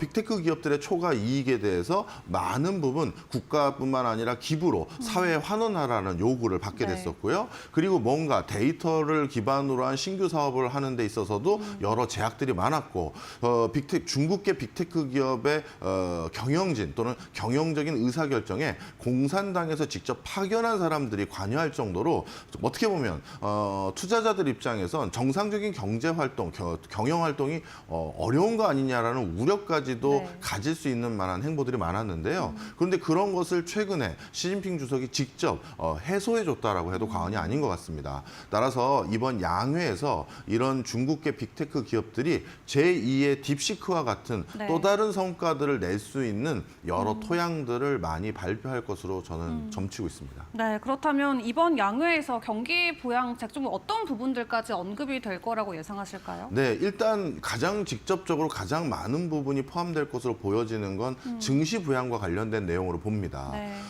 중국 입장에선 수출을 해서 모멘텀을 찾기도 어려운 상황이고요. 그다음에 투자 역시도 크게 위축된 상황입니다. 그런 상황에서 중국의 경제 성장률을 제고할 수 있는 남은 방법은 내수 소비를 늘리는 방법인데요. 네. 그런데 부동산을 통해서 내수 소비를 늘리기에는 부동산이라는 자산의 특성상 나름대로 시차가 좀 걸립니다. 그렇죠. 그런데 바로 즉각적으로 개인의 부채를 줄이거나 아니면 추가적인 소득을 늘릴 수 있는 대안들 중에 하나는 네. 바로 증시 부양이거든요. 따라서 이번 양회에서는 증시에 대규모 호재가 될 수 있는 것들을 네. 많이 포함시켜 줄 것으로 저는 그렇게 보고 있고요. 그 증시 호재가 생기기 위해서는 어쩔 수 없이 많은 기업들의 뭔가 시드머니를 각 지방 정부에서 제공해 줘야 되는데 그걸 하기 위해서는 특별 국채 등을 통해서 중앙 정부뿐만 아니라 지방 정부가 많은 기업들 중에서 B2G 비즈니스를 하는 기업들에게 뭔가 성과를 낼 수 있는 시드를 더 제공할 수 있는 여지도 이번에 포함될 것으로 보여집니다. 하지만 문제는 역시 중국이 이런 양회에서 발표된 내용만으로 네. 내수 경제가 진짜 살아나기는 아직까지는 좀 어려운 상황입니다. 그런 부분에 대해서 양회에서 발표된 내용으로 진짜 근본적으로 중국 경제가 살아날 것으로 저는 그렇게까지는 생각하지는 않습니다. 네, 증시 부양이 즉각적으로 또 경제에 영향을 줄 수 있는 만큼 해당 부분에 대한 내용이 언급될 수 있다 설명을 주셨고, 자 그렇다면 마지막으로 짧게 한국 시장에 대한 코멘트도 들어봐야 될 것 같습니다. 지금 내수 부진이 계속해서 이어지고 있는 가운데 앞으로 우리나라 경제 상황은 어떻게 전망하실까요? 네, 한국 경제 성장률의 가장 큰 발목을 잡는 요소를 산업 항목별로 보면 네. 참 건설 투자 부분입니다. 너무 주춤하고요. 마이너스 폭이 점점 커지고 있고 네. 시장의 불확실성이 더 높아지고 있습니다. 근데 정부 입장에선 부동산이 자꾸 뭐라 할까요? 부풀려지는 거에 대한 부담감도 큰 상황에서 그렇죠. 건설 경기를 부양하기도 어렵고 그래서 지금 이러지도 못하고 저러지도 못한 그런 상황 때문에 네. 우리 경제에 더 발목을 잡고 있는 상황인데 이런 것들은 내부적인 우리나라 내부적인 정치적 리스크가 빨리 해소돼서 네. 뭔가 조금 적절한 대안이 좀 필요해 보이는 형국이다. 저는 그렇게 보고 있습니다. 네, 건설 반도체시설 부진과 관련해서는 또 정책 안에서의 움직임도 꼭 필요하다라고 말씀 주셨습니다. 지금까지 박정호 교수와 함께했습니다. 수고하셨습니다. 고맙습니다. 네, 저희 마켓 시그널이 준비한 소식은 오늘 여기까지입니다. 저희는 내일 더 좋은 소식 가지고 다시 찾아뵙도록 하겠습니다. 오늘도 함께해 주신 여러분 고맙습니다.